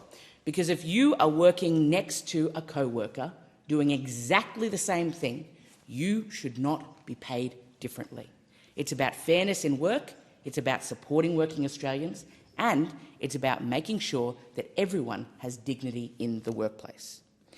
Deputy Speaker, Labor will always stand up for the importance of helping Australians to improve their work-life balance, because we believe that not only should you be fairly compensated for your work, we believe that family is a really important part of our community. More than 1 million jobs were created during the government's first term, and that's a record for a parliamentary term. And thanks to Labor, workers in these jobs will be paid fairly, keep their penalty rates, and when they clock off for the night, their time is their own. I thank the member. The question is, that the motion be agreed to. I call the member for McPherson. Thank you, Deputy Speaker. Earlier this week, I met an Israeli hostage who endured horrors whilst being held captive by Hamas. Eli Sharabi, a husband and father, sat before us to recount the horrific murder of his wife and his 2 teenage daughters as he was captured and held hostage for 491 days by the listed terrorist organisation Hamas. During this time, Eli and other hostages were starved while Hamas seized the aid meant to keep captives and civilians alive. His kibbutz lost over 100 people in a single day. He was released on the 8th of February this year, only because he was over the age of 50. Many of his friends remain underground. He said something none of us will forget. "I can't let myself cry all day. I don't think I have that privilege." That testimony should sober every member of this House. Instead, the Albanese government has sprinted towards recognition of a Palestinian state outside a genuine peace process, while hostages remain in tunnels and while a listed terrorist organisation still wields power and steals aid. This is reckless recognition, symbolism over statecraft. It signals to the world that terror and intransigence can be traded for diplomatic rewards. When terrorists cheer your foreign policy, a responsible Prime Minister would hit the brakes. Those opposite have slammed their foot on the accelerator. The Coalition's position is simple and principled. We want the hostages released, Gazans fed, and the war ended. We will not recognise a Palestinian state while hostages are still being held. We will not recognise a state governed, formally or informally, by Hamas. We will not recognise a state that hasn't arisen from a credible two-state process with enforceable security arrangements, and we will not recognise a state that refuses to live in peace with Israel. That is not hardline. That is the minimal foundation for a durable peace. Those opposite say recognition of a Palestinian state will leave no room for Hamas. How? What happens when Hamas refuses, or when a successor militia fills the vacuum? If recognition's conditional, state the conditions and who verifies them. If it's unconditional, admit it and own the consequences. When Eli spoke with us, he described begging for scraps while Hamas consumed the aid. That is not a logistics hiccup. It is a governance reality. You don't fix a terror pipeline with a press conference in Canberra. You dismantle the pipeline before you hand out the prize of statehood. Deputy Speaker, against that grim reality abroad, there is a related and shameful reality at home. Anti-Semitism is rising in Australia. We see it in hateful graffiti on synagogues and cemeteries, in Jewish schools forced into lockdowns, in students and staff harassed on campuses, in small businesses targeted and families intimidated on public transport. Too many Jewish Australians tell us they're scared to display their faith, hiding school uniforms and thinking twice before attending community events. No Australian should have to choose between their safety and their identity. During Eli's meeting with us this week, he did not ask us for pity. He asked for leadership. He urged this parliament to stand up, to speak plainly and to act, to call out anti-Semitism wherever it appears, to press for the release of every hostage and to ensure that aid reaches civilians rather than the terrorists who starved him. His appeal was simple: moral clarity backed by practical action. That is why tomorrow I will proudly attend the Australian Mayors Summit against anti-Semitism. Its purpose is straightforward: to tackle the rising threat of anti-Semitism in our suburbs, our streets and our schools. This summit matters because it's focused on unity, not division. Anti-Semitism, like every form of racism, threatens the safety and cohesion of all Australians. The summit will convene diverse voices, Indigenous leaders, interfaith partners, multicultural organisations, human rights advocates and civic leaders from across the political spectrum. This is not about foreign agendas. It's about Australian communities, Australian safety and Australian decency. Our constituents expect us to reject hate and strengthen inclusion, and that is exactly what this summit is designed to do. I'd like to close, Deputy Speaker, by thanking Eli for his courage, his absolute courage, in sharing his story, and let us take on his pleas to confront anti-Semitism wherever it surfaces. Thank the member. The question is that the motion be agreed to. I call the member for Cunningham. Thank you, Deputy Speaker. Since being re-elected in May, I have had the privilege of attending a wide range of events across my electorate. Each of these moments reflects the rich culture, strong community and innovative spirit that define the Illawarra. I would like to wish a very happy 90th birthday to an incredibly inspiring woman, Dr. Aunty Barbara Nicholson. Earlier this month, I had the pleasure of celebrating this milestone with Aunty Barb and many others whose lives have been touched by her extraordinary work. Aunty Barb is a proud Wadi Wadi elder whose lifelong dedication to education, storytelling and justice has left a lasting impact on the Illawarra and far beyond. She spent decades teaching at the University of Wollongong, sharing her deep knowledge of history, culture and law with generations of students. Through the Black Wallaby Project, she has empowered Aboriginal men and women in the justice system to express themselves through poetry and creative writing. This project has published over a dozen books, each filled with powerful and deeply personal work. It has earned national recognition, including a Lifetime Achievement Award for First Nations literature. Not only this, but Aunty Barb has been a fierce campaigner for justice for First Nations Australians. She has been the driving force behind Link Up, reuniting and supporting those affected by Australia's forced removal policies. And she has shown a true commitment to tackling the over-representation of Indigenous Australians in the criminal justice system.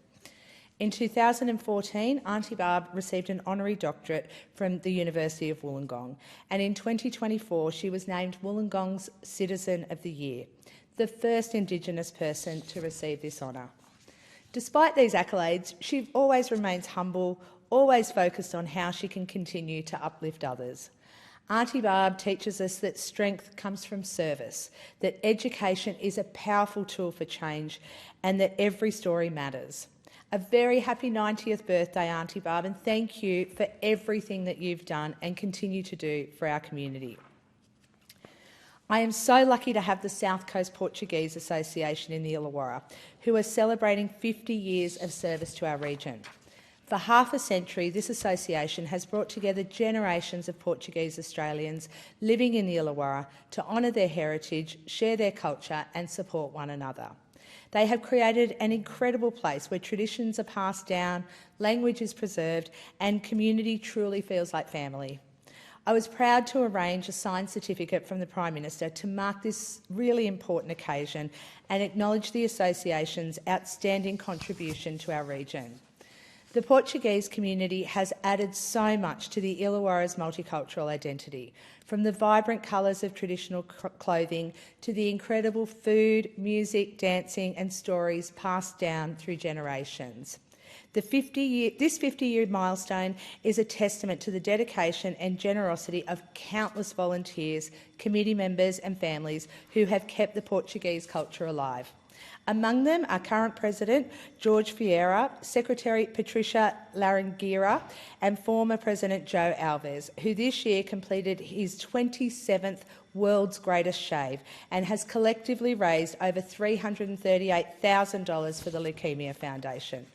To everyone involved, past and present, thank you for your dedication and contribution. Congratulations on a remarkable 50 years, and here's to many more. Right now in Coniston, a local company is turning innovation into opportunity and showing what a future made in Australia really looks like. I was proud to join the team at Gravitas Technologies in July to officially turn the first sod on their new facility right in the heart of the Illawarra. Gravitas is at the cutting edge of critical minerals processing. Their team has created an incredibly innovative material called Veloy that's built to perform in extreme heat and tough environments. It has real potential in industries like defence, aerospace and green steel. The Albanese Labor government has supported Gravitas with $1.5 million under the Industry Growth Program to build a facility that will help to build our sovereign capability, strengthen supply chains and create highly skilled local jobs. And this is what the Future Made in Australia agenda is all about: backing Australian ideas, investing in regional jobs and putting local manufacturing back on the map. I want to congratulate Sam, Charlie, Shane, Danny and the entire Gravitas team for the incredible work that they've put in to reach this point. They're building more than just a facility. They're helping to build the future of advanced manufacturing in this country. I thank the member. The question is the motion be agreed to. I call the member for Durack. Thank you, Madam Deputy Speaker. On Monday I spoke about the frustration many Australians feel towards the Albanese Labor government's policy of mass migration. In 2022-23, Labor estimated net overseas migration would be 235,000. The real number was 528,000.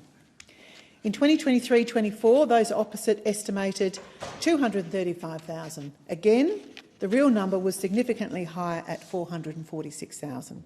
Despite ongoing concern about housing availability and thousands taking to the streets over the weekend, we see Labor doubling down. Labor went to the May election promising to reduce the number of international students, but last month Labor abandoned this pledge, instead committing to increase the cap by 25,000 students per year. This was all done in the name of sustainability.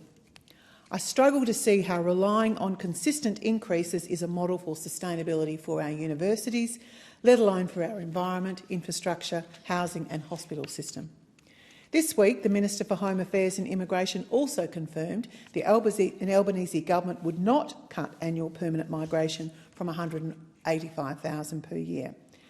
Now, let me be very clear. I do not seek to demonise migrants who want to come to our country and to make a positive contribution. But this country desperately needs to debate whether the migration program is working for Australians. In just 10 years, the population of my home state of Western Australia has increased from 2.5 million to 3 million people. This growth has primarily been driven by overseas migration. Now, I read yesterday that the Centre of Population has predicted WA will reach 3.5 million people over the next decade. Before we commit to another such rise, shouldn't we at least reflect on whether West Australians benefited from the last increase? Remember, Madam Deputy Speaker, bigger does not necessarily mean better. Ask our younger Australians whether they are better off, right here, right now. The average age of a first-home buyer is now around the mid-30s, and as house prices increase, well, it is going to become increasingly hard to pay off a mortgage without 2 full-time incomes. Think of what this has done for family planning. It is no wonder the fertility rate sits at 1.5 births per woman, which is the lowest rate in Australia's history. This is also a compounding problem because a low fertility rate in turn just makes us even more reliant on migration going forward. Now, we know Labor won't meet their target of 1.2 million new homes being built. This was a target set, by the way, with budget projections outlining significantly smaller numbers of net overseas migration. So supply of housing, it's not keeping up, but even if it could, let's consider what type of housing would it look like. In Perth, we already have serious concerns about urban sprawl and developments encroaching on important habitats. And I asked the member for Bullwinkle about a development proposal that she doesn't agree with in her electorate, which was approved only last year by the Environment Minister. Don't projects like the North Stoneville development become inevitable with the government committed to mass migration? And if we say no to urban sprawl but continue with the policy of rapid growth, is the solution instead much greater levels of higher density housing?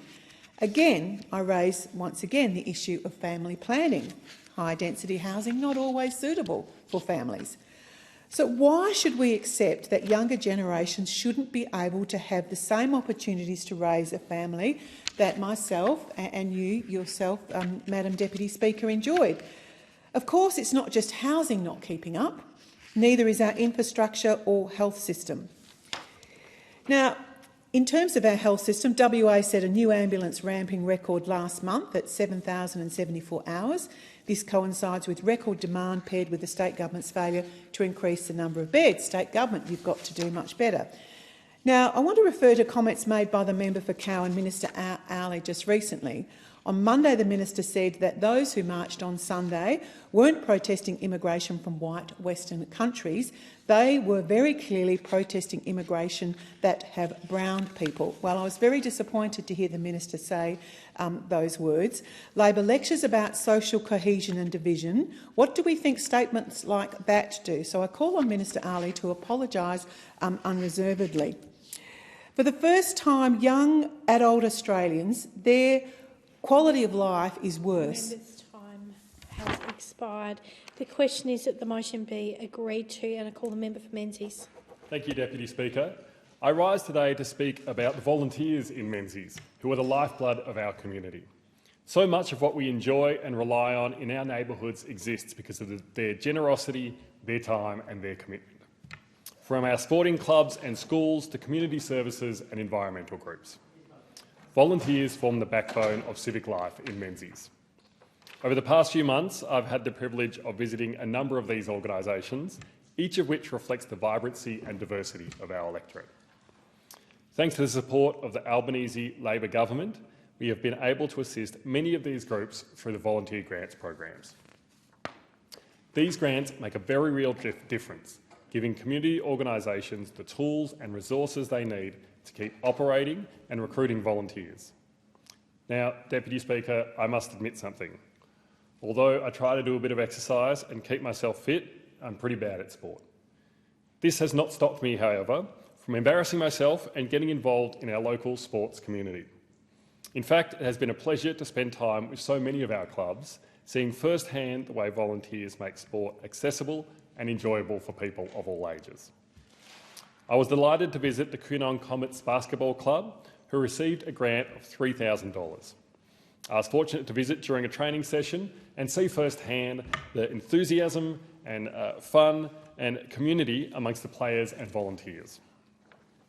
In Warrandyte, I had the privilege of popping down to Warrandyte Reserve and meeting with the Warrandyte Sporting Club. There I met with Warrandyte Netball Club, who received a volunteer grant of $1,000. I even tried some shooting, though I will confess, Deputy Speaker, that I had a new appreciation for the difficulty of shooting without a backboard. I missed a lot more shots than I got in. So many. But what was impressive was the volunteer coaches and players who keep the club running week after week. The Warrandyte Football Club received $3,000, and I was fortunate enough to be present for their last game before the finals. They won this match and were successful in their semi-finals matches, so I wish them luck in the upcoming final season. Go Bloods! Clubs like theirs bring families together, and their success on the field keeps the community spirit alive. I also met with Warrandyte Cricket Club, and I was almost roped into fielding practice as they prepare for their season, and I can assure you I would not have lasted long in the slips.